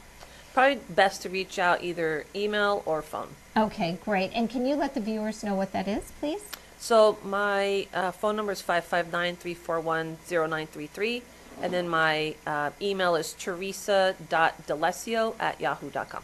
Excellent. Now, one of the things that I'm really impressed with is the longevity about how long these treats will last. What is the best way for people to, like, if they're not going to use them every day, what is the expiration situation typically? So there is a shelf life of 2 years, and you can keep them in your refrigerator, or you just keep them in a dog container, Sure. like a doggy bowl. And you can, as long as the lid is on there, it stays fresh, or you can keep them in the bag. Excellent. Okay, And so each that's bag, good to I'm know. sorry to interrupt you. No, that's okay. Each bag, inside of the bag has my cookies that are vacuum sealed. Excellent. And that's, I think, and that definitely helps keep the freshness locked in. Well, Teresa Tulane, I am so glad that you came on the show. you so It's much just for so having great. me. Yeah, it's so great to have you here. And again, viewers, whether you have a pet or you don't, remember, you can always buy a bag, have it donated to a shelter, or even if you know somebody who has a pet, you don't, you can get a gift basket. There are all sorts of ways that you can go about getting dogs healthy treats by going to Luigi's Barkery. This is Hope Roski with Business, Arts, and Events. Welcome back to Breaks on Books, our international talk show where we talk to authors from all over the world about their books, about their inspiration. Anybody could write a book, right? But few people can finish writing a book, and our next guest has done just that. By the way, are you about to pick your next book? Check this out, Dreamwalker. Dreamwalker. Let me see if I can find the author. I got him on the line here somewhere. Let's see there. Click there. Click there. There he is. Welcome, Bruce Martin. Hi. Thanks for having me. Tell our viewers, Bruce, where you're located. I'm located in Lancashire, in England, in the UK. Okay, very good. Now, we're about 2 in the afternoon here in California, or 3 in the afternoon, is it? 1 in the afternoon. What time is it there? It's just after 9 here at night. After 9 p.m., so it's already dark and cold? Yeah. Yeah. Now, this book I've been reading, couldn't get to the whole book, but I've been reading up on parts of the book, and the approach you take is fascinating. It's kind of a old tale that we've heard before, right? Yeah, it's kind of the dark underbelly of what went on with Alice in Wonderland. Alice in Wonderland, right? But kind of a different approach, a little darker, would you say? Yeah, a lot darker, a lot more monsters and sort of mayhem, as it were. Yeah. Now you're kind of The Netherworld. yeah. Now that fantasy authors, I'm not sure how you guys do that because so many things go on. I'm not sure how you track the continuity of those stories. You use any kind of spreadsheet or something to keep track? Yeah, I make quite a lot of notes as I'm going through just to keep track of what's going on. Because you want the consistency of the thing, but you're not talking about real things that happen in real life. Very creative, Bruce. I appreciate that. Now, Thank you. yeah, what got me first was the cover. Tell us about how that came about.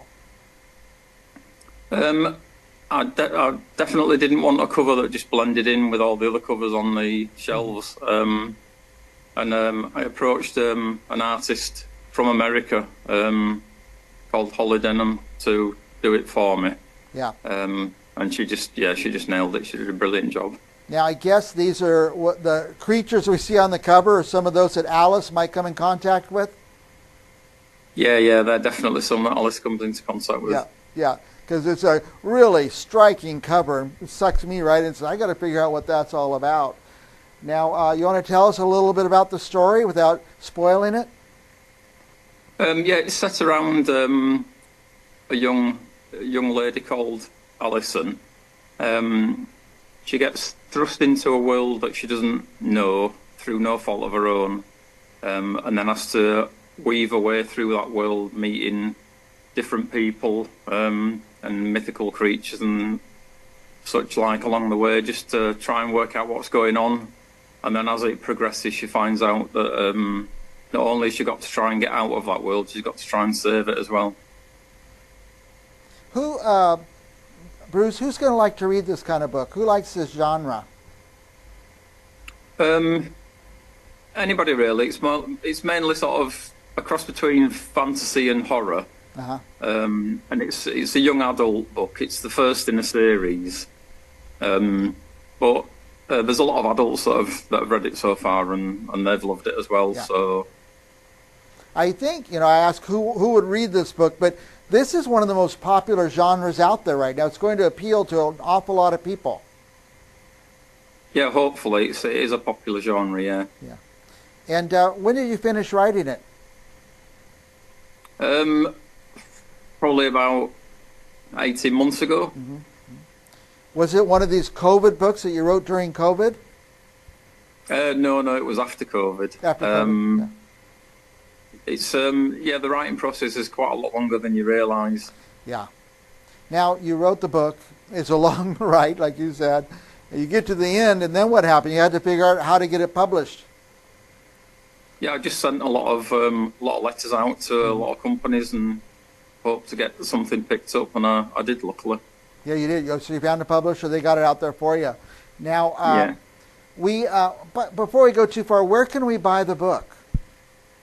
It's available through most mainstream book retailers worldwide. So if you look for it online, if you Google it, you'll find it, no problem. Yeah. Is it on Amazon UK and also Amazon in America? Yeah, it's on both. Yeah, great. From Barnes and Nobles in America as well. Oh yeah, Barnes and Noble. I always forget that, but I don't favor one over the other. But a lot of people really love Barnes and Noble. Now I have some friends, some younger friends, and they're, I don't want to call them kids, but young adults. They love this kind of genre, and I'm going to surprise them with this book over the holidays. And so Right. I want to give that hint to our viewers. This might be a pretty good book to surprise some people. So don't go to Amazon and click one time. Click 10 times, order some copies of this, and let's give it away to people and get it out there. And I know Bruce would appreciate that, but I think the readers would appreciate it too, Bruce. Yeah, definitely. Now, I could tell anybody who writes fantasy has an incredibly creative mind. What's your mind creating now? You're working on another book? I've already written book 2 for the series, Okay. and I'm also currently writing a paranormal love story. Yeah. So I'm always thinking about things and working on something. Great. Now, your first book took a long time to write, then a long time to get it published. You think your second book will go quicker? Yeah, I think once you're on a roll kind of thing, and once you've got your characters already sort of in place, it's a little bit easier as well. Yeah. The reason I always like to ask authors about their process. We have so many viewers who are writing their first book. In fact, there's millions of people around the world writing their first book, and so many of them just can't get to the end where they know they're done and they put the pencil down and go to the next step. So when somebody could do that, I'm always very envious that you're able to do that. Now that you know how to do it, I guess the next one will come a little bit easier. Yeah, it definitely will come easier. Yeah. What is your discipline? You get up every morning at 6 o'clock and start writing? I tend to write in evenings, to be honest. Yeah. Yeah, every evening I kind of set time aside to sit down and write. Do you assign yourself a number of hours or a number of pages or a number of words? No, I try not to pressure myself, to be honest. I just kind of go with the flow and just hope it works. It sounds like you really have fun with it, Bruce. I really enjoy writing. Okay. Yeah. Yeah. Now, by the way, I have your web address on the screen, brucemartin-author.co.uk. If we visit that site, what will we find there, Bruce? You'll find a very honest account of who I am and why I write. Can we order your books from the site? Unfortunately, not at the moment, no. Yeah, we know where to get them. Go to Amazon and get them. By the way, right before I came on the air, I thought I better find out more about Bruce Martin. I type it, and boom, it popped right up. It has nice information on you, ways to order the book and stuff. So it's pretty easy to get, so nobody should have trouble finding you, Bruce. We're already running out of time, but I just want to give you a minute. Is there any last thoughts you want our viewers to know about the book or about you or anything you want to talk about in the whole world? Just that it's my first book, and hopefully there's many more to come. I'm always going to be writing sort of fantasy, paranormal sort of stuff. Yeah. I just really enjoy it.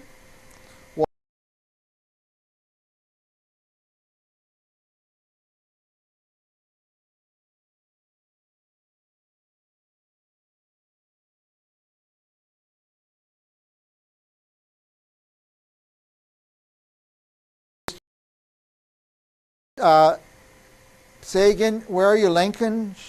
I don't know my geography very well. Lancashire in England. In England, very good, very good. I appreciate you staying up this late. Not that late, but I appreciate you taking the time and calling all the way from England. And for our viewers, don't go anywhere because we're going to be back with another author from another land right after this. Thank you, Bruce. Thank you.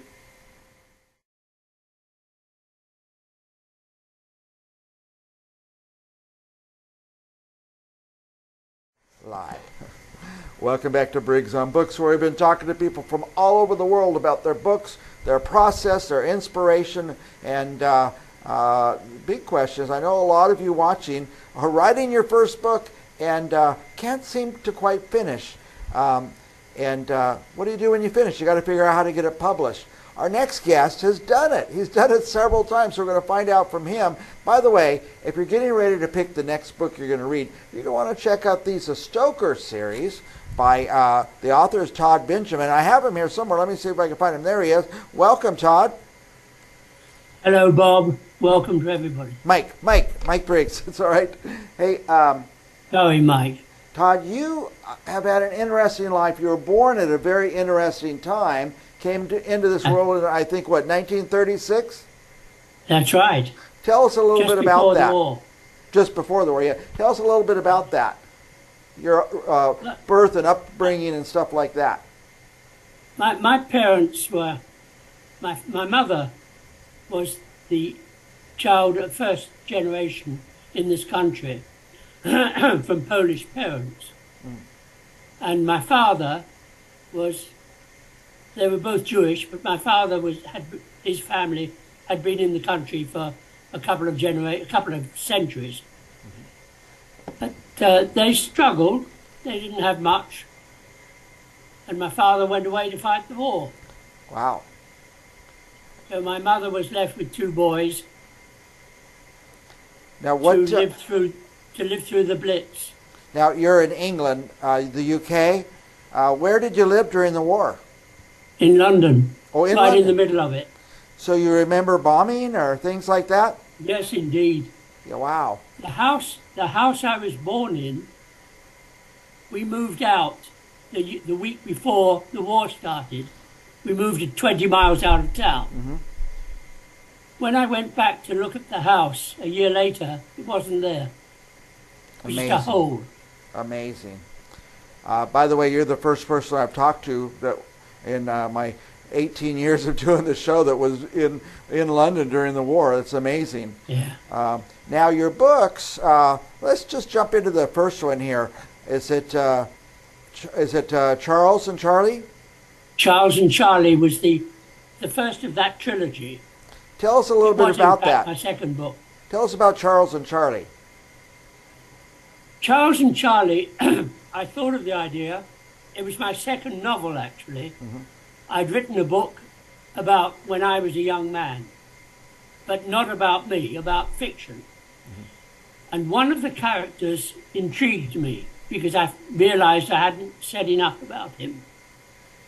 So I started thinking about what he must have come through. And so I told his life story. And he starts before the First World War.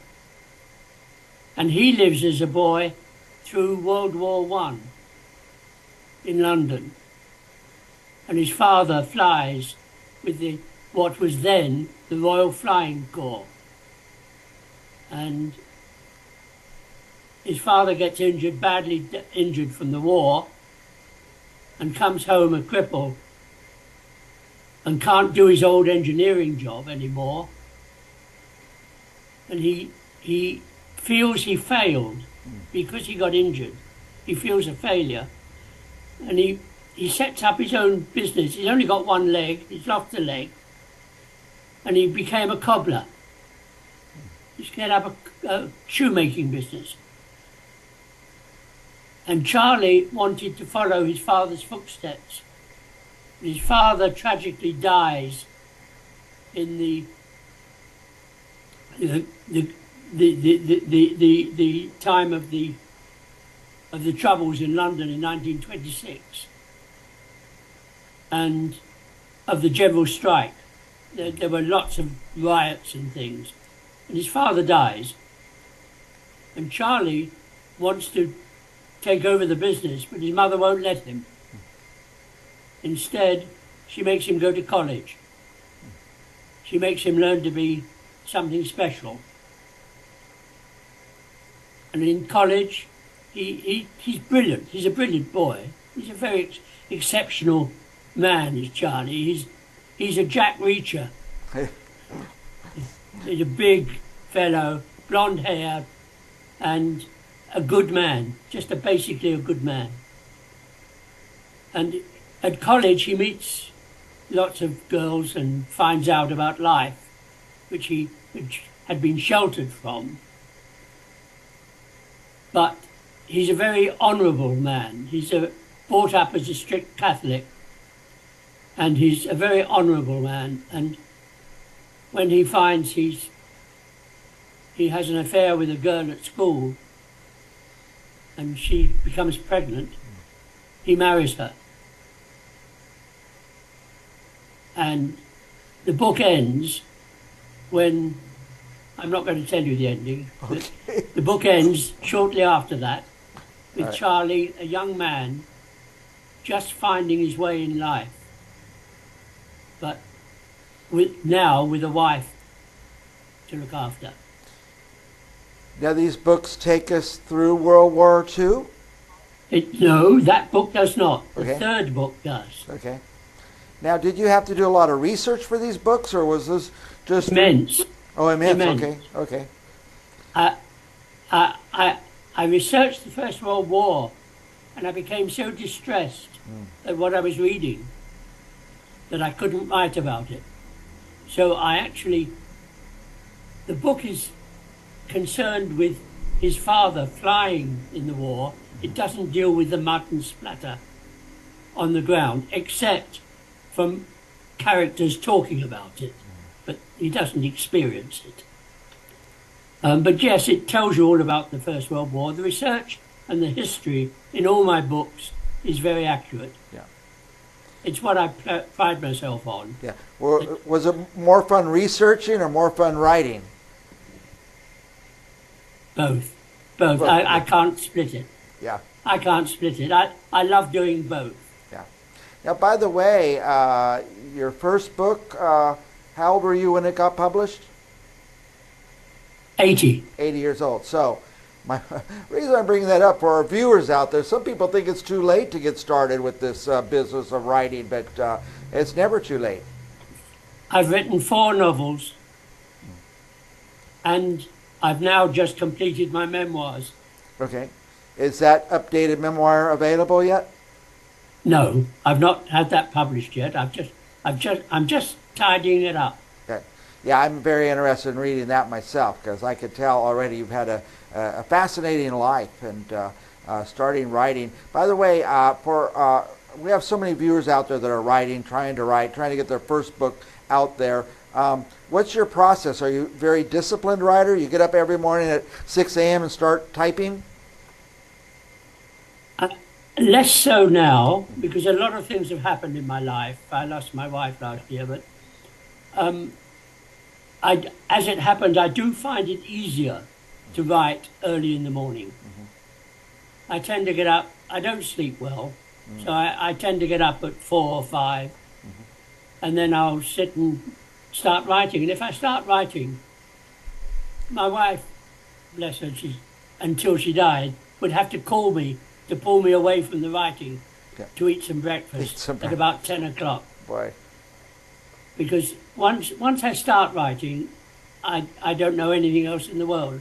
I just lock into it. Yeah. But am I disciplined? I'm disciplined in that I write every day. Mm-hmm. I'm disciplined in that I write for a few hours every day, usually early in the morning. But if I, for some reason, don't write in the morning, then I'll write in the afternoon or the evening. That's amazing. And do you do all your writing at the keyboard, or do you do most of it in the head when you're walking around the countryside or something? Oh yes. Yeah. You're always, the book's never out of my mind. Characters in all the books are my family, my second family. Mm-hmm. I know them all intimately, and I think of what they're doing really. But of course, it's just a magic world. Yeah.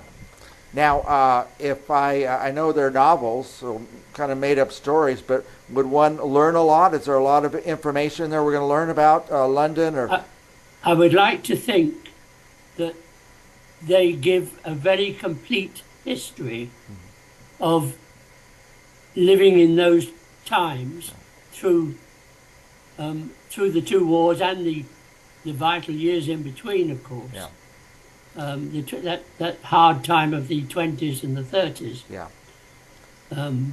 And yes, the history is very accurate. That's good. And very detailed. Yeah, I love go into history. I love books like that, Todd. We're going to run out of time in a minute. Here's the second book cover, by the way. All your covers are wonderful, Todd. And Thank you. Here's the third book cover. And well, I guess we should probably read them in order. Is that right? I would advise everybody read them in order. Yeah. It works. It's one big story told in 3 books. Yeah.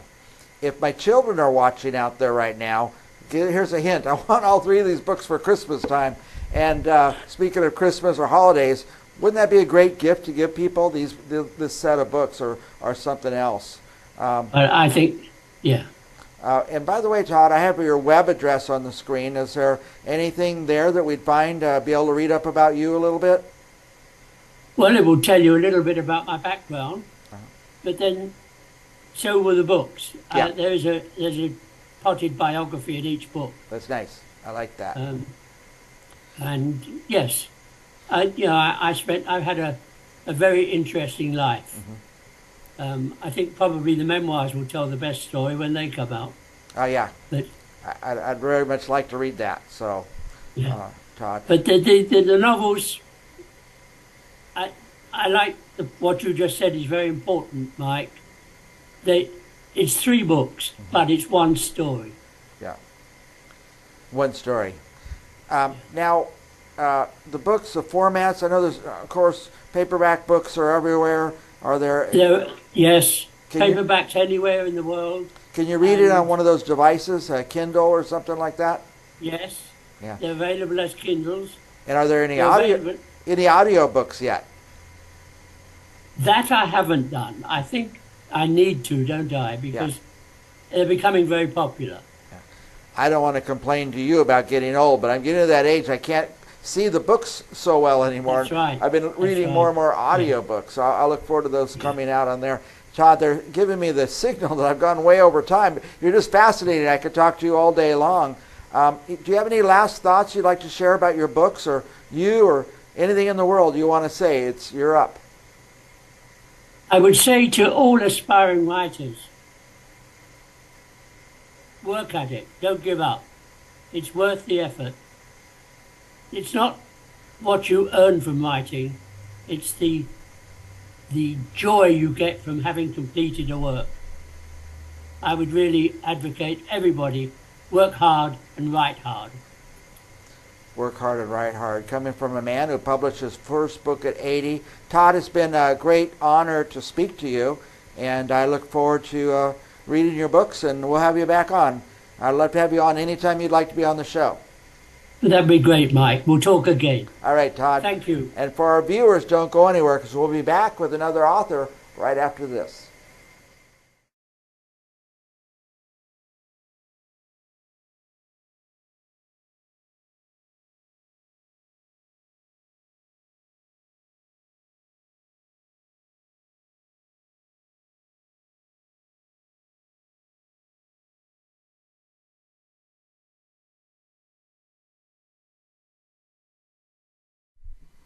Welcome back to Central Valley Talk. Central Valley, California, we're the center of agriculture for the whole world, and there's a lot of industries around that help people in the ag industry to do what they need to do.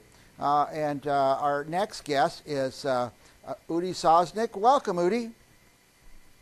Great to be with you, Mike. Now, you have Orange Enterprises. Correct. And I understand you're not just for the Central Valley, you take care of the whole world?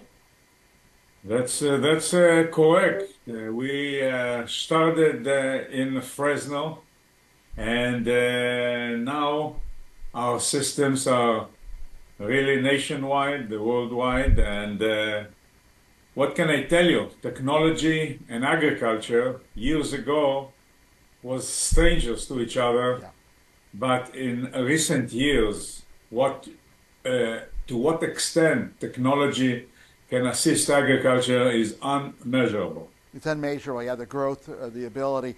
I was looking through your website, Udi, which is an incredible website, trying to figure out what it is you do, and I'm kind of getting a little bit of a handle on it, but you provide so many services to... Absolutely, absolutely. In the time that we have, I'll try to focus primarily on what is on everybody's mind right now, which is the issue of labor. Labor, yeah. Labor in the United States became, especially in ag-related industries, in service industries in general, but in agriculture, the whole issue of labor became major. Major from a standpoint that A, you cannot get enough labor, and B, it's very expensive, and a lot have to be tackled, both from a standpoint of regulation as well as management. And we are well known nationwide for our pet tiger system, payroll employee tracking system that is being used all over the country, primarily to capture data so you can pay people correctly, both on time, on attendance, on productivity.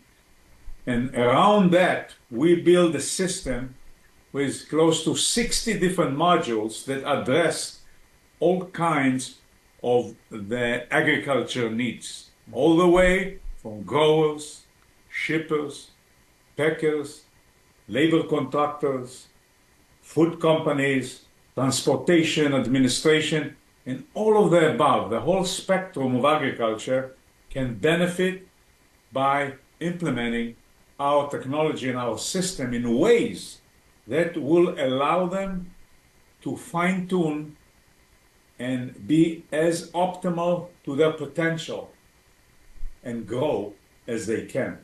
The system is driven by the latest technology, and all around us, even in Fresno, for example, in the San Joaquin Valley, you can find labor contractors, you can find packing facilities, you can find all kinds of operations that all the HR and payroll tracking, all is being driven by our systems. From small companies with, a dozen or 30 or 60 employees to operations that have tens of thousands of employees. Wow. The technology revolution is amazing. Whatever you can do now with a crew, you can do with an individual employee, you can do with a whole operation, and you can zoom in and see exactly what each clamshell or what each orchard, each block did produce, how much it cost you. So the whole issue of costing is amazing. Right. The structure might of the database of Pet Tiger, the relational ability of that structure can correlate everything, the employee to the block, to the product, in ways that never before were possible. Now, each farmer doesn't have to have his own system. Each plant doesn't have to have their own system. You have the system for them. Oh, we have it either on the web or on site. They can pick and choose how they want to run it. But definitely, the beauty is that each one in the operation, as you can see behind me in the background, can have access to what they need on their phone. Right on their phone. Right on the phone. So you might have a packing facility that employees are coming and checking in via Face ID or iris recognition. Yeah. But data can be disseminated among managers, owners, supervisors, whoever need to see where you are at any given point. You can see. You can see how many hours you invested in a certain task. I mean, and again, if you look around, either it's Harris Farm or Grimway or the wonderful company, those are some of the big names. Yeah. All the way to a lot of people that are servicing those guys, and a lot of other hundreds of operations that implementing it in ways that really can affect the bottom line. Data is such a powerful tool in analyzing your business. I can't imagine 10 years ago, 20 years ago, farmers having this kind of data to help make their decisions. Exactly. And that's what it boils down to. You hit the nail on the head. Yeah. It's all about decision making. Mm-hmm. And the more live, real-time data you have on your phone, available on all facets of the operation, you can really optimize. Yeah. We have now operations, Mike, that on the phone, a person can be anywhere on the planet. He can see exactly what happened right now. It's, 1 o'clock. How many pieces were picked from that specific block and by whom, and what was the variation between the crew, how many each one picked. So you do have the ability to drill in ways that later on would allow you to make improvements. Yeah, that's just amazing. There's some workers who are really, really, really productive, and some that aren't so productive. The tool isn't to be able to fire people; it's to be able to go to that one guy who does it so well and learn. Say, what are your techniques? Why are you outperforming everyone else?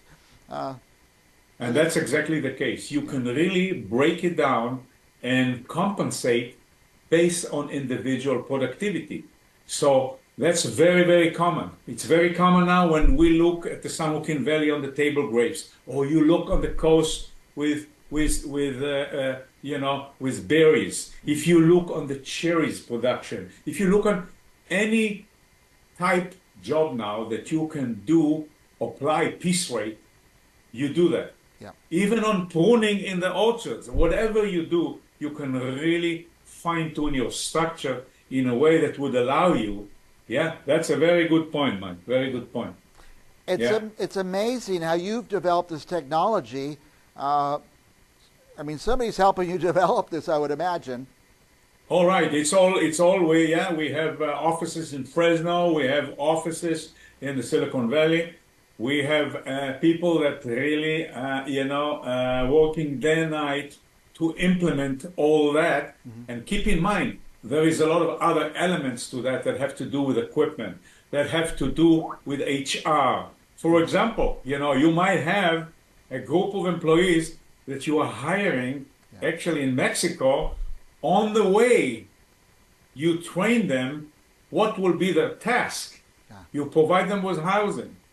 You measure the work. You are able to comply with all federal and state regulation in the process. And it's just mind-boggling to what extent in today's world to be a grower. It's like any other production that you can think of. It's really industrialized in a way that you really got to have amazing tools to deal with it. When I was a kid in the 1960s, my dad would, at the end of the day, pay the workers cash by the box. How many boxes you do. He didn't ask them what country they're from, if they have social security number, none of that. But nowadays, you can't do that anymore. Is that right? We're living in different times. You got to be certified to go ahead and bring what we call the H2A workers that are, that will do the job. You still have a lot of domestic that, involved in the whole process of agriculture, but you really got to have all your ducks in a row in terms of the contract, in terms of the offered hours that you provide those workers, in terms of all the other, conditions, and you have to comply with all payroll regulation in ways that it's really a massive, massive task to do it. Yeah. But your systems help kind of automate that. All automated, all the way from A to Z. It's all automated, including all the way to tag it, to pallet tag it, and to ship it. So it's all the way from A to Z. And it's a complete system. Sometimes there's news items about some contaminated food that has to be recalled, and I wonder, how do they identify that all the way down to the field and the box that product came from? Mike, this is exactly the beauty of the system. The beauty of the system is that it's all start from the individual that was a picker. The field it was on, the box, the clamshell it went into, the pallet that it went into, and then wherever was the destination of storage or the destination of the customer, the end customer. So all along the way, you're able to track. So from, we call it traceability. So from a standpoint of a recall, you're in a better position to go ahead right when it happened. You are able to drill down and try to identify the source. Right. And again, we are now dealing, especially in California, or generally speaking on the West, with mass organization, big, huge acreage, big production. So you better be equipped with all the technology that really can zoom in when you do have an issue. So instead of a farmer having to recall his entire crop and his entire business, they can narrow it down right to the box and to the source. Absolutely. And man, what a giant use that could be. Yeah. And again, it's all that whole database structure that I'm talking about associated also with the GPS, with location, so you can always identify where the person is, where the field is, and you can really correlate all those things in ways that would also allow you to, have better yields next year. Udi, this is amazing. You have my head spinning. I understand databases and I understand data. That's how I live my life, is trying to make decisions in quick time. You don't want to spend months, studying something. Is everybody using this? Yeah, yeah. I mean, really becoming more of a standard. It's no longer a question of a choice.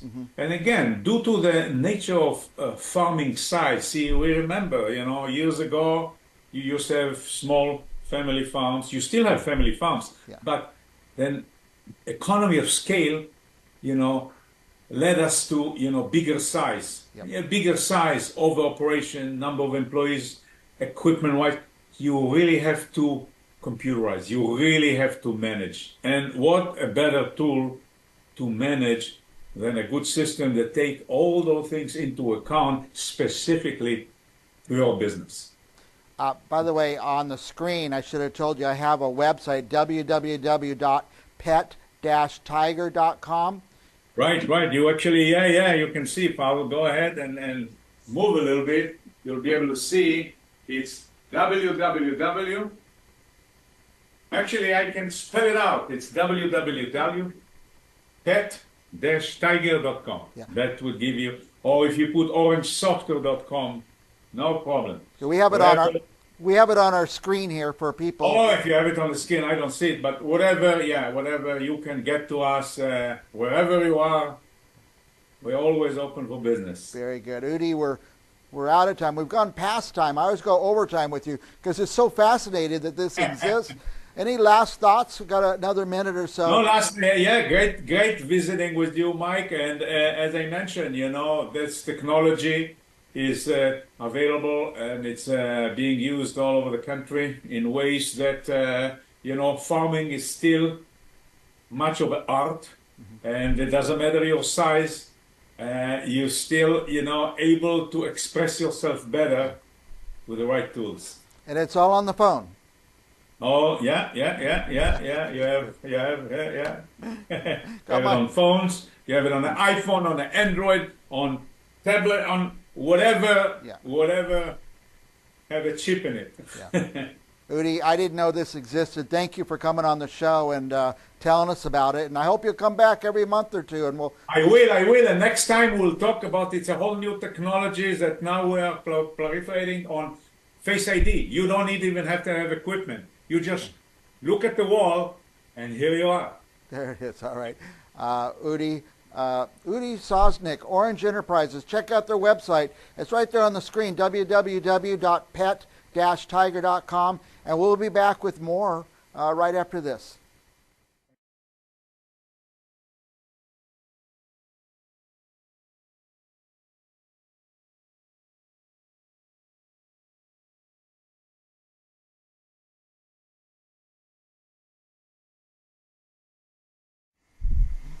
Welcome back to Briggs on Books, our international talk show. We talk to authors from all over the world about their book, about their processes, how you could get involved with them, how you can find them and ask them questions. And if you're about to get your next book, your next read, or the next book to add to your stack, you should check this one out. Become a Healing Arts Practitioner, a map for self-healing, and a manual for certification. Not only do I have the book here, but I have the author. Here she is, Joanne Dinsmore. Welcome, Joanne. Hi, Mike. Thank you so much for doing this for us authors. My pleasure. Tell our viewers where you are. Where I am in Southern California, Nice. Originally from Pennsylvania. A transplant to Southern California. I know. I'm sorry. And let's see, are you a healer? What's your background? I'm a counselor, and I started the Claremont Healing Arts Center about 30-some years ago. And then I was always interested in spirituality. So I was a real seeker and pretty much went to every kind of church and synagogue that there was out there, including Eastern stuff. And the Eastern stuff intrigued me. And so my slogan is that East meets West. And so the book is a lot of meditations, and well, I'll tell you more about that in a second. But, so that's what got me into the Eastern kind of work. There's a lot of mystery. I feel like every religion has a piece of the puzzle. And every religion as a piece of the You puzzle. put them all together. Absolutely. And one of my other slogans is Jesus and Buddha are best friends. I think about that a lot myself. Yeah. I'm anxious to read your perspective. And here's the book. Tell us about the book, Joanne. Well, it's a very large book, and very large book. Okay, and I taught these classes, and then eventually I put them in the book, because I also wanted people to have the opportunity to do it at home. So it's also a home study, home independent, their independent study. A lot of questions. I mean, it's very comprehensive and professional. It's not a fly-by-night certification. You have to do a lot of work to get certified as a healing arts practitioner. And I tell you how to start a business legally and professionally and all this and that. Been at it a long time, you know. You want to know some of the topics? Yes. I was going to ask you, is this a sit-down read, you read it straight through and you're done, or is this something that you spend weeks and months studying and reviewing? It's months because you have to actually do the hands-on. There's questions, you have to know everything, anatomy, some anatomy. It's very comprehensive for the body and the mind and the spirit. So there's also a self-help section. And unless you actually practice some of these things, you won't be able to answer the questions. So yeah, you need to actually work it. Yeah, tell us some of the points in the book. That'd be great. I'm going to actually just go through the table of contents quickly. Okay. Because I know I don't have a lot of time. A lot of what I explain in this thing is also as much scientifically based as I can. For instance, we talk about chakras. The chakras are actually the endocrine system. They are the locations of the glands, which is also the foundation of the immune system. So I explain a lot of this stuff as scientifically as I can, because a lot of people think it's just woo-woo stuff. Okay, self-growth, there's, the self-help section. And then there's a lot of meditations and imageries for stress reduction, pain reduction. Some yoga breathing techniques, some yoga poses. I teach yoga too. And then the anatomy, some aromatherapy, muscle testing. And then lots of hands-on healing techniques, lots of them, which I've learned from all over, teachers from all over the world. I do want to mention something. A lot of people have taken Reiki classes, which is kind of become a fad, but it's also a good thing that it's gotten people interested. I teach Reiki as well, but it's these weekend courses, I think, I've had a lot of students who've come to me and say they really don't know what they're doing. Yeah. And so they take my course, and then I help them also incorporate their Reiki work. And a lot of the times when the students take my course, then they can take a weekend Reiki course, and It's not really a thing you master in a weekend course, I would imagine. I'm a master, and I don't use that word. I think it's a humongous insult to masters. Yeah. Yeah. So I have an issue with that, but well, yeah, I don't like the master thing, but I like that they learn it. Okay, then there's some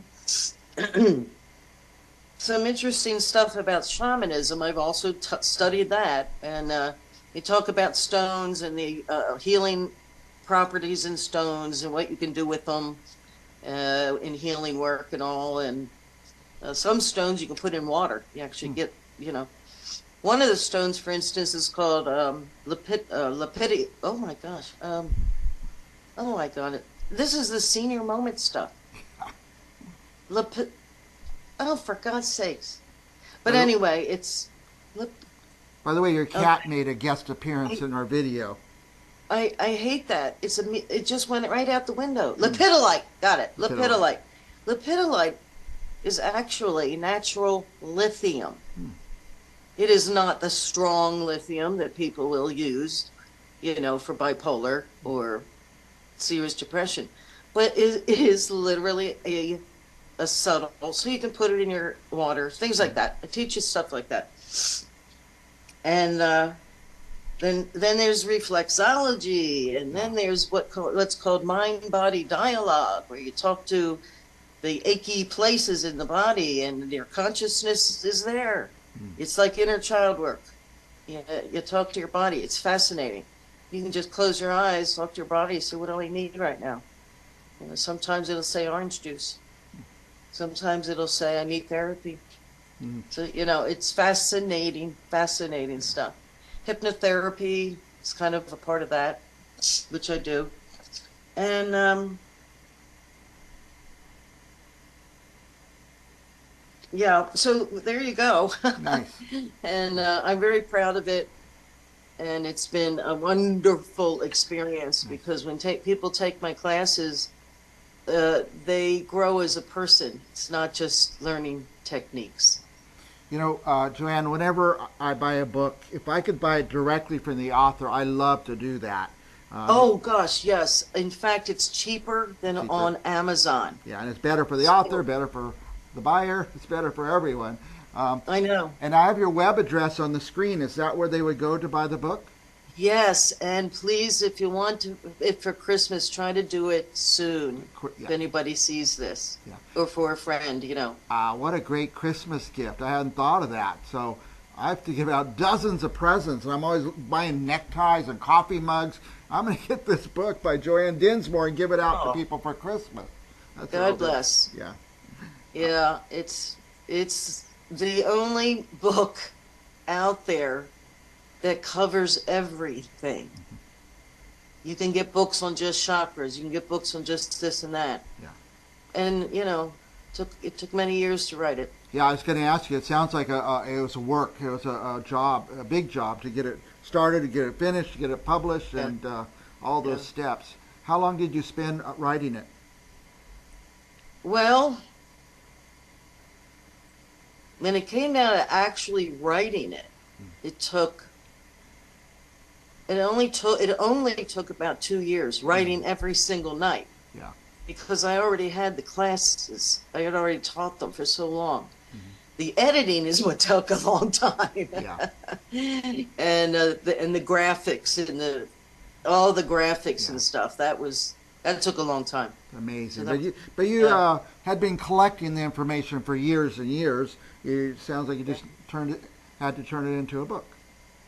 Yeah, I had just had all kinds of handouts, Nice. Yeah. And it's really beautiful, and I don't mind saying that. Yeah. And my students have called it, which I'm a little, they've called it the Bible for healing arts. Yeah. My students say that. I can see that. I can see that. Joanne, this is exciting. I'm glad you came on the show, and that we finally got to get you on the show. And I'm excited about the book. And again, to our viewers, it is on Amazon, but go to the website. If you like Amazon, go there and order. But don't order just one. For goodness sakes, order 5 of them or 10 of them. You'll find somebody to give them to. That's right. Claremont Healing USA. .com. Yeah, we have it right there on the screen. Get the book cheaper. We've got the book cover up there. Joanne, we're way past time. I could talk to you all day. They don't let me do that, though. You're a doll. Any last thoughts for our viewers? Keep going, keep growing. There you go. God bless. Yeah. I'm very inspired by you, Joanne, just talking to you for a few minutes. So thank you for taking the time to be on the show. Thank you for the show. My pleasure. And to our viewers, don't go anywhere. We have another author coming up right after this. I'm going to leave this website up and book cover for a minute, so copy it down if you haven't done that. We'll be right back.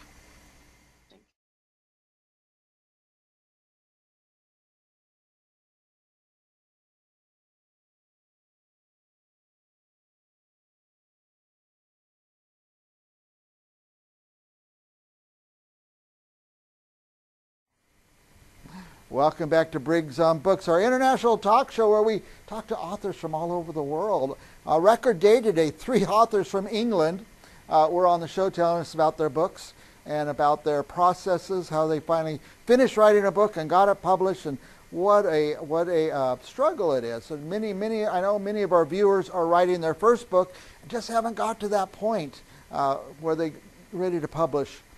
So we like to bring on authors who've done it, who've done great things and got their books out there. To that end, we're going to bring in an author, a Floridian. Is that a word? An author from Florida? Let me see if I can find her. Where did she go? There she is. Catherine Magnoli. Welcome, Catherine. You're in Florida? Hi, nice to meet you. Yes, I am currently living in sunny Isles Beach, Florida. Is it sunny today? Is it cold? It's actually very pleasant. And what I mean by that is it's usually very hot. And this past week, we've actually had a nice little cold front. So instead of 90 degrees, we get 70 degrees. Wow. And do you actually live near a beach? Yes. Yeah. I do. That's nice. That's nice.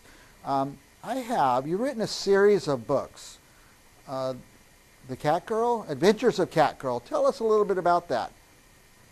The Adventures of Cat Girl is a series of books, as you mentioned, that is about a superhero in a wheelchair, and she helps kids who are being bullied for being physically different than their peers.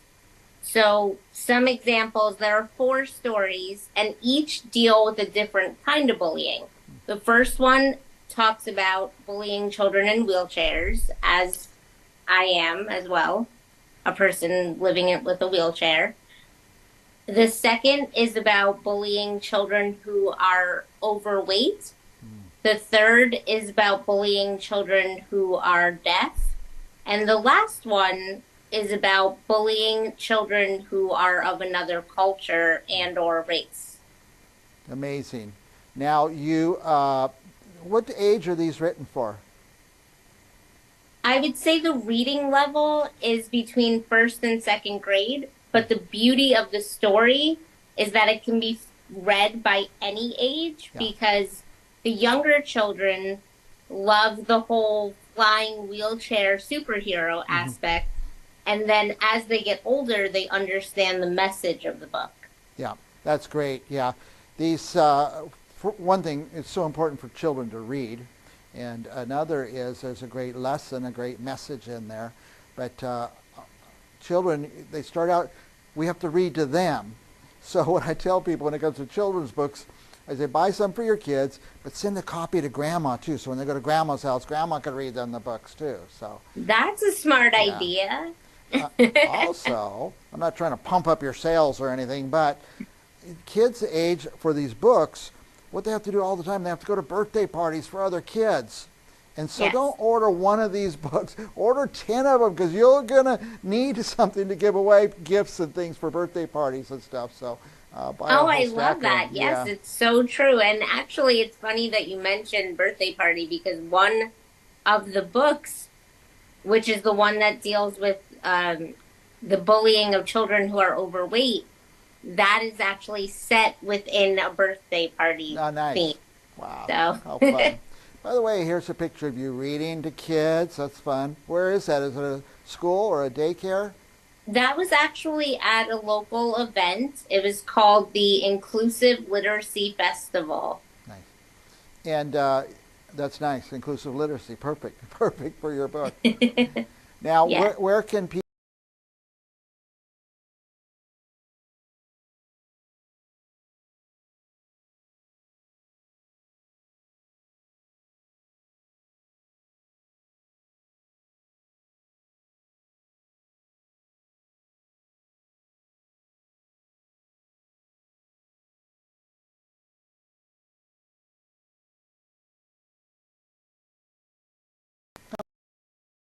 bonded now with the author, especially since we see them on the purpose of our show is people will see you and kind of know you, feel like they know you a little bit, and then they'll order your books, hopefully.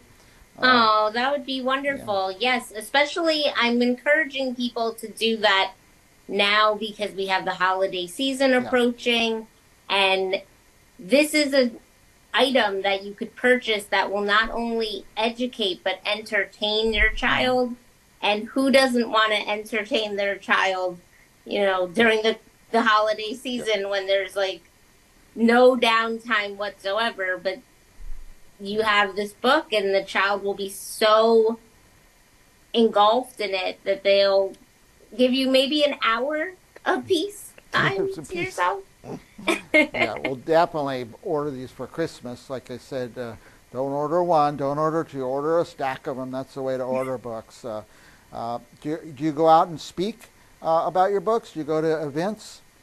I do. I'm very well known here in Florida. I've basically traveled all over the state, meeting thousands of kids and parents. And my favorite thing is when I hear from a parent that met me like the year prior and they're like, every night my child wants me to read The Adventures of Catgirl to them. It's been 365 days of Catgirl. Wow, how fun. So it's really great. What's next for you? You have more books in your head? I do. My whole vision of these books is not just to tackle the topic of disability, which is what I identify with, but I truly believe that inclusion is for everyone. So I want to make sure that every story that I put out tackles a different topic that a child reading it can relate to. So I do have a bunch of other ideas that are kind of brewing in my head based on, all the life changes that society is going through. So we'll see. Well, I think we need an Adventures of Catgirl TV show or a movie or something like that. Well, I didn't want to give too much away, but that actually is one of my current projects that I'm doing, because this past March, I had the wonderful opportunity of being the host for the Christopher Reeve Summit that was held in Washington, D.C.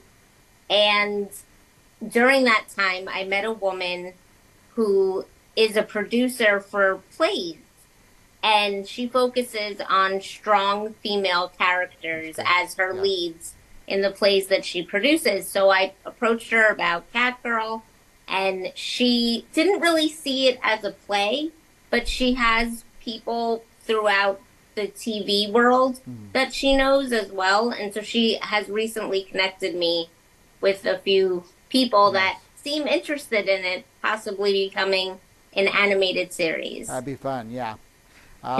We had an author earlier from England who said she wrote her children's books because there weren't kids in the children's books who looked like her kids, And I think you're filling an important spot there too with these books. Yeah, representation is so important. I remember being the only child with a disability in my school district when I was growing up, and that made me feel very alone and very isolated. But luckily, I had a wonderful first grade teacher who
animals at the moment, which Oh, is nice.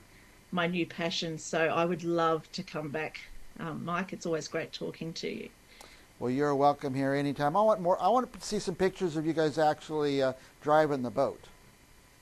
Oh, did I not send you any of those? No, just of all the girls. Maybe you did, and I misplaced them or something. No, I think I went, oh, maybe, I don't want to send too many. But yeah, next All right. time I come I on, want to see I'll give that. you some action shots. Is it an actual race, or is it just kind of a workout and a hobby? So we do regattas. We're in regatta season at the moment. So we race over 200 meters, 500 meters, 2 kilometers. Wow. And in June, we actually paddled 55 kilometers down the Ord River in Tananurra in Western Australia. So different races, but it's a whole body workout. It's a great way to keep I fit. bet. It sounds like it's And a workout. perfect Yeah. for breast cancer recovery. Oh, nice. Very good. Dragon boat. I might see if I get some dragon boat activities going on around here. Yes, Thank you, that would be Kelly. lovely. Anytime. I love to talk to you. You too, Mike. Thank you so much. And for our viewers, stick around. We've got another author coming up right after this.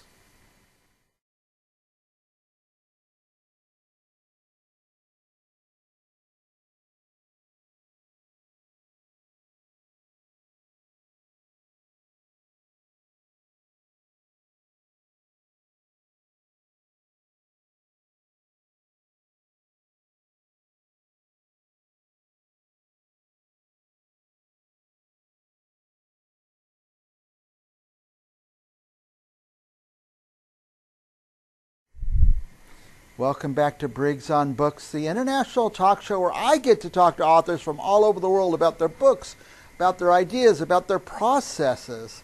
One of the things we talk about on this show a lot of authors write about trauma and how to face trauma. Apparently we've all gone through some kind of trauma, but our next guest, Joseph Reedy, you will not believe the trauma he has been through. By the way, here's his newest book. I recommend getting it. Get the book. Keep trying. It's going to be inspirational. Buy 10 copies. Give them out at the holiday season to inspire people with some trauma that, hey, you can overcome it. Joseph Reedy did. Welcome, Joseph. Hey, Mike. How's my characterization of your book so far? Did you face a little trauma? I did. That's very good. I actually, in this book, to try, what happened was, it's 2019, and I was out with my parents getting Chinese food on Christmas Day. Chinese food, okay. And had a seizure in the middle of the Chinese restaurant. And I learned that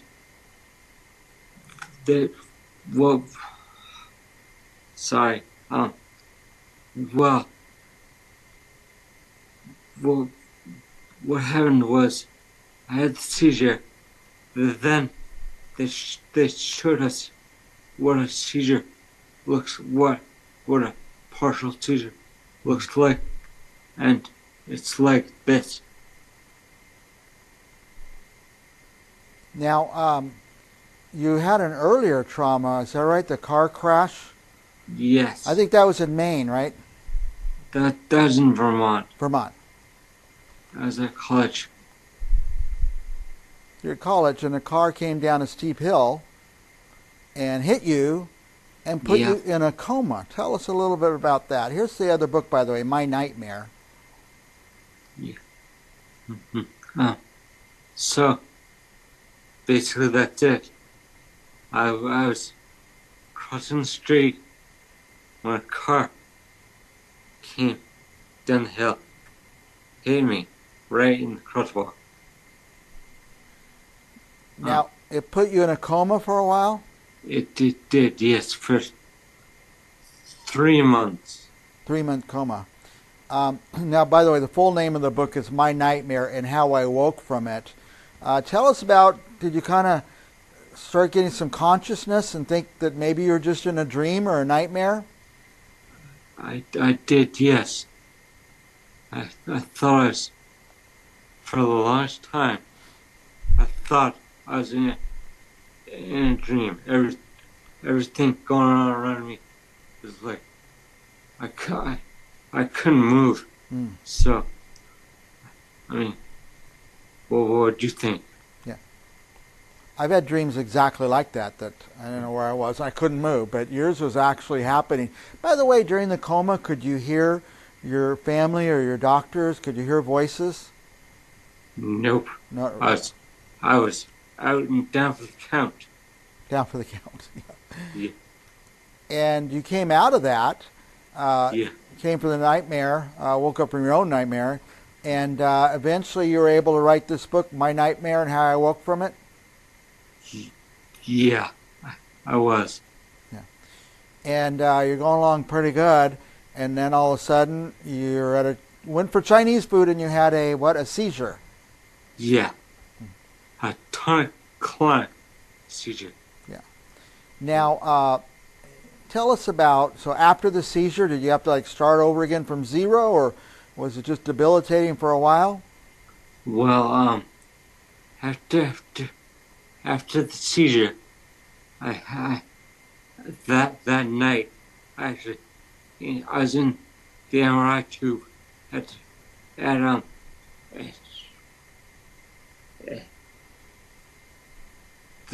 the hospital, and I had another seizure. So, that wasn't good, and yeah. I learned that I had been having mini seizures for about 7 years Oh my before goodness. my 2 big ones. Yeah. So the seizure started after your first automobile crash. Is that right?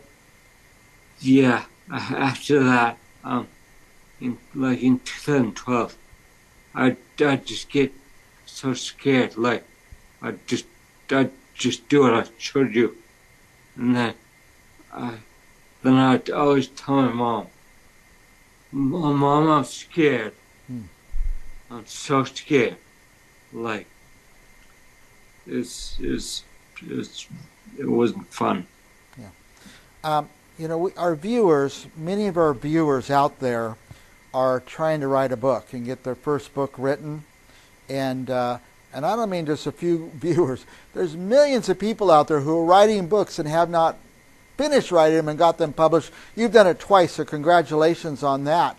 But what's your process? Are you a typist? How are you getting these books out there? I'm a typist because I've only got the one hand that works. Yeah. This one, not so much. Yeah.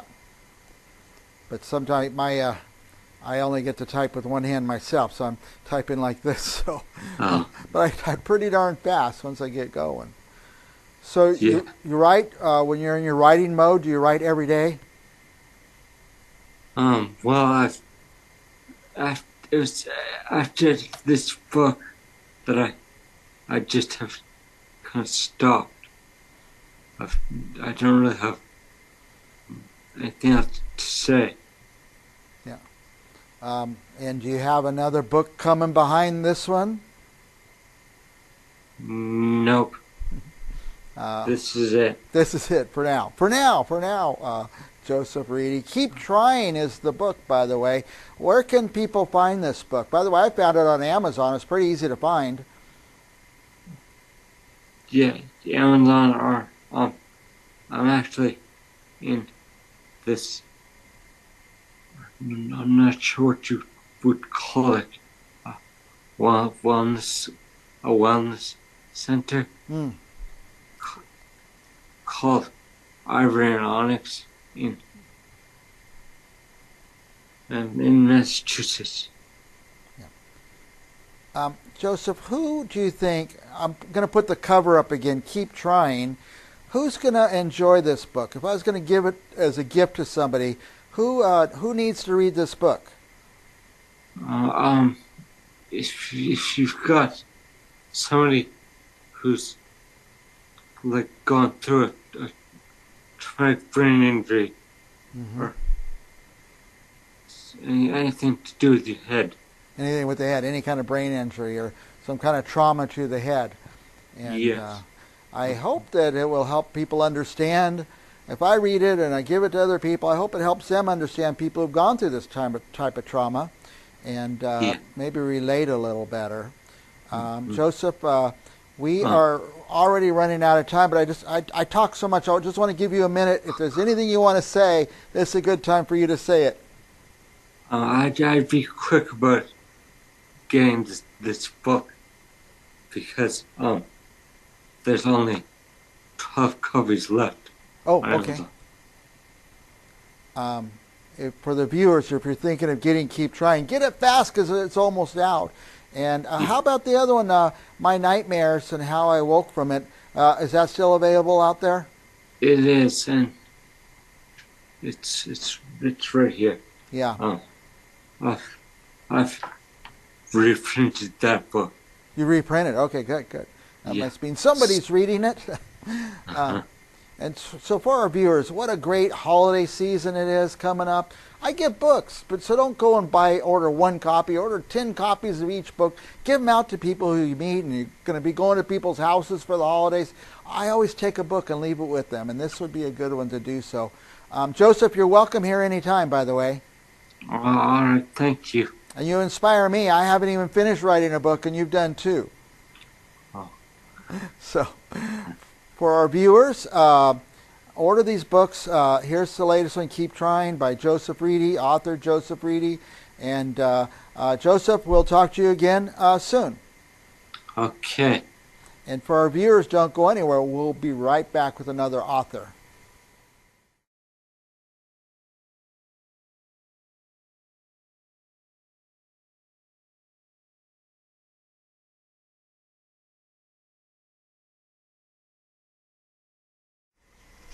Welcome back to our international talk show where we talk to authors. I talk to authors from all over the world. What a great job I have. So far today we had an author from Israel, one from United Kingdom, one from Nigeria. Now we're going to jump across the ocean and talk to an author from Washington state in the United States of America. On the West Coast it is. And by the way, it's that season where you're ready to buy gifts for people. You don't know what to get them. I've got the gift. It's right here. This book called Being Brave. And any woman who's been a woman on this earth should read this book. People who've gone through trials, people who've overcome things, people who want to overcome things. This is a book for you. So I'm going to ask you before we're done today, don't go buy a copy of this. Buy 10 copies of it. Give them out. By the way, not only do I have the book here, Being Brave, I also have the author, if I can find her. There she is, Karen Ray. Tell our viewers where you are in Washington. I'm in Bothell, Washington, just up the road from Lake Washington, and it is beautiful here. Nice. Is it cold? Is it snowy? Yeah, no snow. It is cold, though. We had ice this morning, Wow. so you have to kind of watch your step and watch where you're going. We don't get a lot of that here in California. No. Definitely not snow. Now, by the way, this book, it's more than a book, right? It's a whole movement. Tell us about it. It is a movement. It is a passion project, a mission of mine, but it has become a movement of celebrating women, igniting their voices, and really validating their stories, and not just because we know stories matter. But here we celebrate the stories, and especially those brave stories that women walk through, those transitions, and the courage that it takes to get through them. Yes. By the way, say the entire title. Being Brave, hashtag celebrating 1 million women and their courage. You know, I have a lot of authors on and a lot of subjects. One thing I find with many women, not just women, but men and women, but we're talking about women today, sometimes they go through something and they feel like they're the first to go through it and that they're all alone. And I love books where people say, no, I went through this and I came out the other side. Right. And you know, that is one of the things that we really focus on. So we did this book a little different than a lot of books. It is interview style. So we had a call out to women and say, hey, come give us your stories of being brave. And then we selected 29 stories plus my own. And we took them through their story of what the circumstance, the pivot point, and what it was really like to get through that. So we really focus on that inspiration so other women don't feel like they're alone going through a similar situation. And the big point is there's another end. There's another end to this. There's a life past the issue you're facing.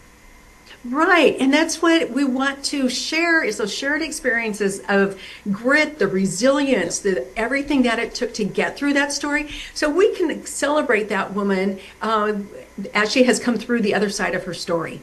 Yeah, by the way, I was a little late starting today because I got kind of drawn into your web page, which was fascinating, and it's on the screen here. Tell our viewers about the web page.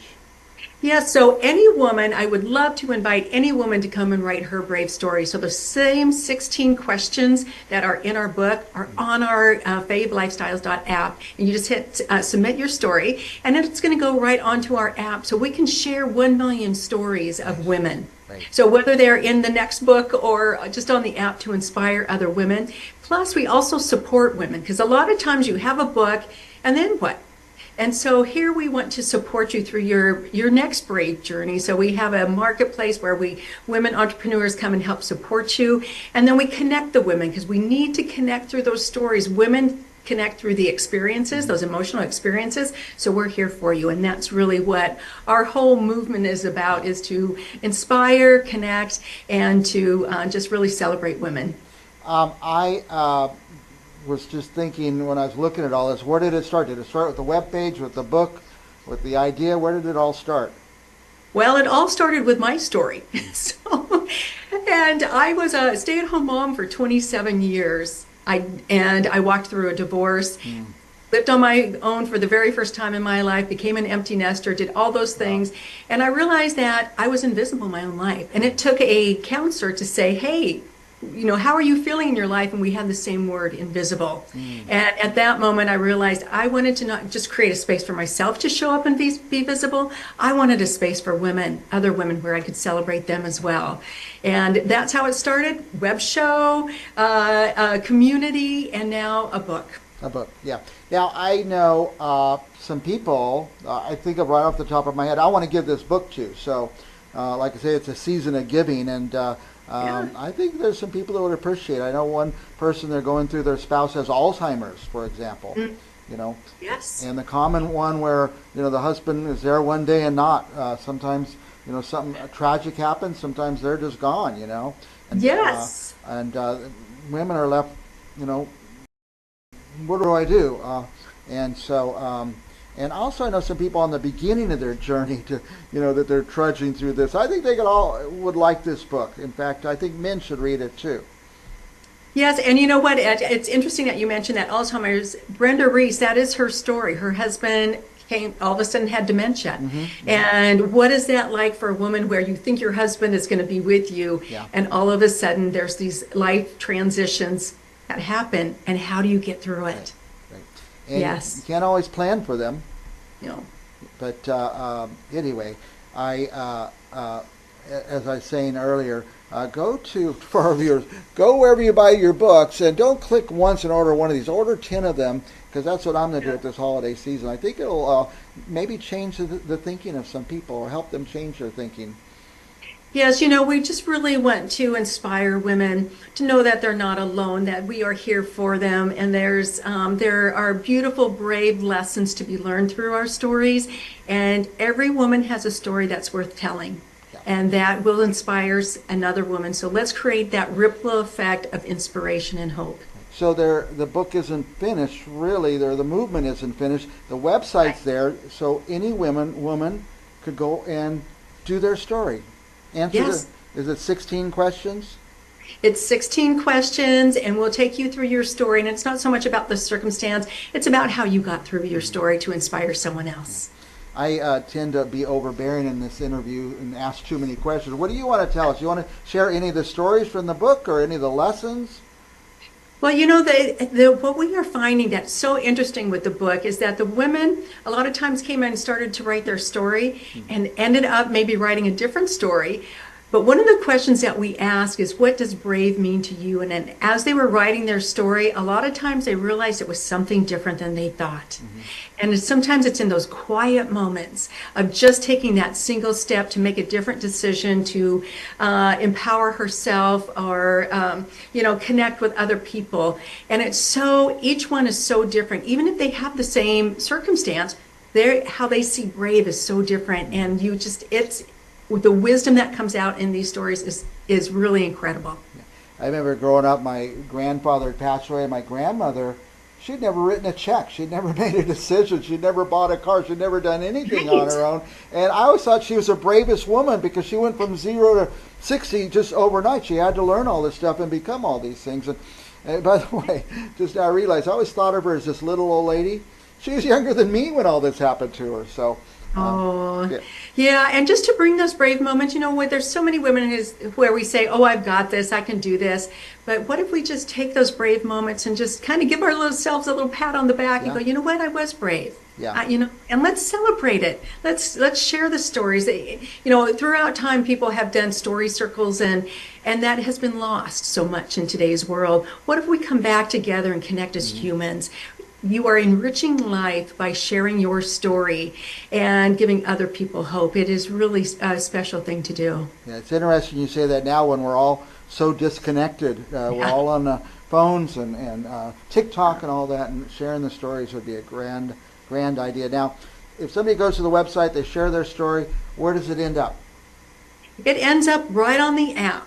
And so you will be able to see all of the stories of all the women who have submitted a story right there. So you can also be inspired by the other women. So would you say there's updates every day, every week, every month? We update every week on Mondays. Okay, so every Monday, people who are interested in this will want to take a look at that. Karen, yes. I get people like you on that are so fascinating and such a good interview that I go over time like we have today. But I just want to give you a few minutes to say whatever you'd like about the book or the movement or anything in the world you want to talk about. Yeah, no, we just invite women to come and be a part. I was just watching a video recently that said, we live 7 years longer if we are in community. And so I invite women to come be a part of this movement because it is life-changing when you realize that you are an inspiration to someone else. And it touches other people's hearts. And just to see how special it is really, it's so precious, if you will. And so I just want to invite women to come, whether they come read a story, write a story, come be part of our community and our memberships and journey along on your brave journey, or come be one of our support partners. We invite you to be a part of it. Yeah. By the way, for our viewers, the web address, and I went there, it's easy to find, favelifestyles.app, and it just opened up a web page, and there's a lot there. So thank you, Karen. Thank you for what you do. And I'm inspired by you because you took something, you turned it around, and you made some of it for other people. Yeah, thank you, and thank you for having me today. This is really an honor to be here today. Well, I hope you'll come back again and again. You have an important message and an important book. Thank you. We'll be right back with more authors right after this.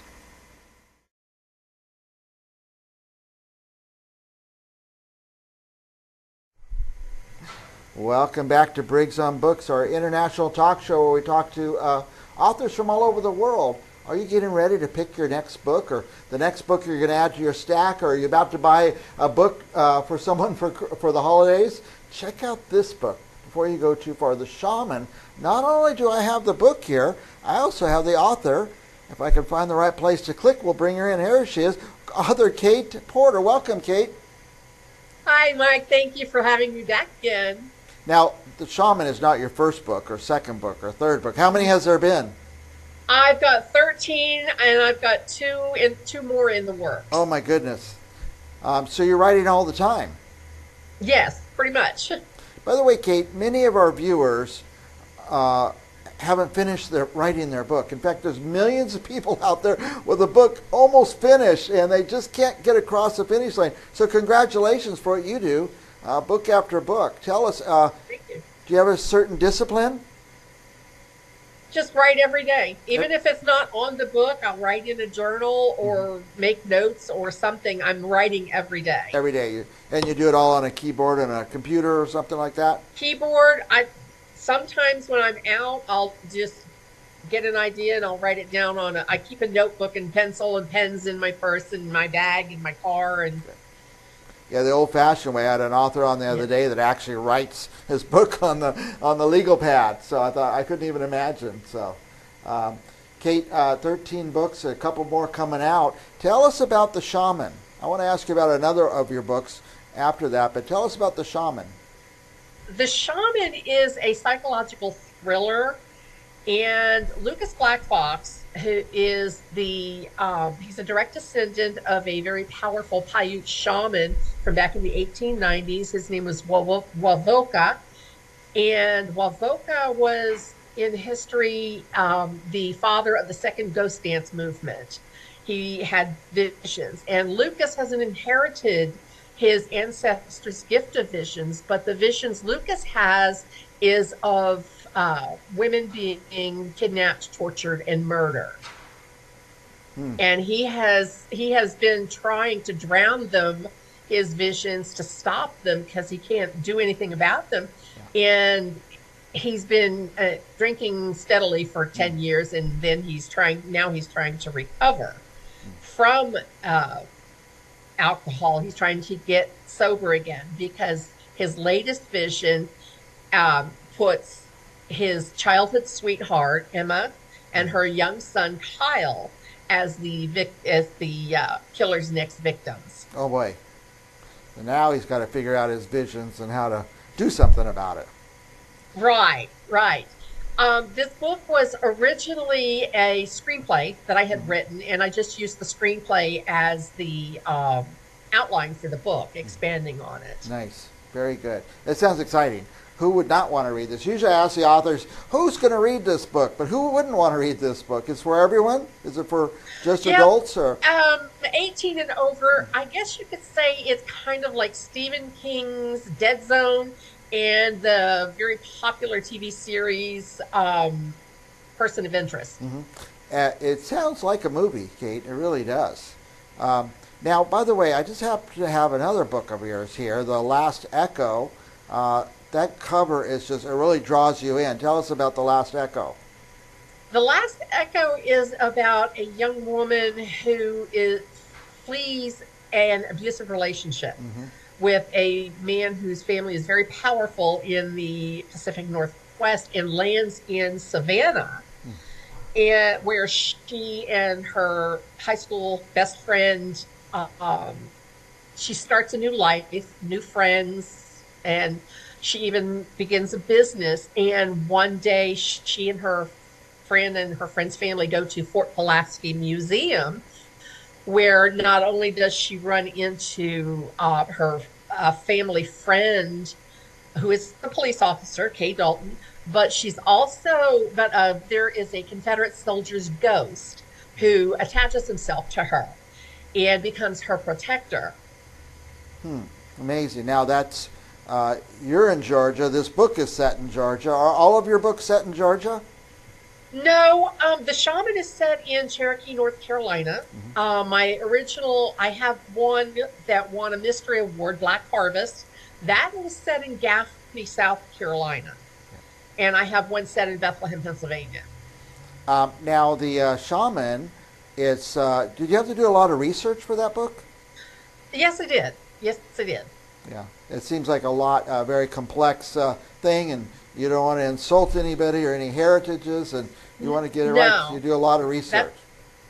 I tried very hard not to offend anybody with it, but in every one of my books, there's a little bit of history to try to blend the history with reality, with fiction, to make it all kind of blend together. Do you enjoy the research portion? I do. I love the research part. Yeah.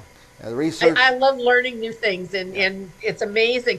As a matter of fact, when I was researching one of my other books for my series, that's how I got the idea for The Shaman.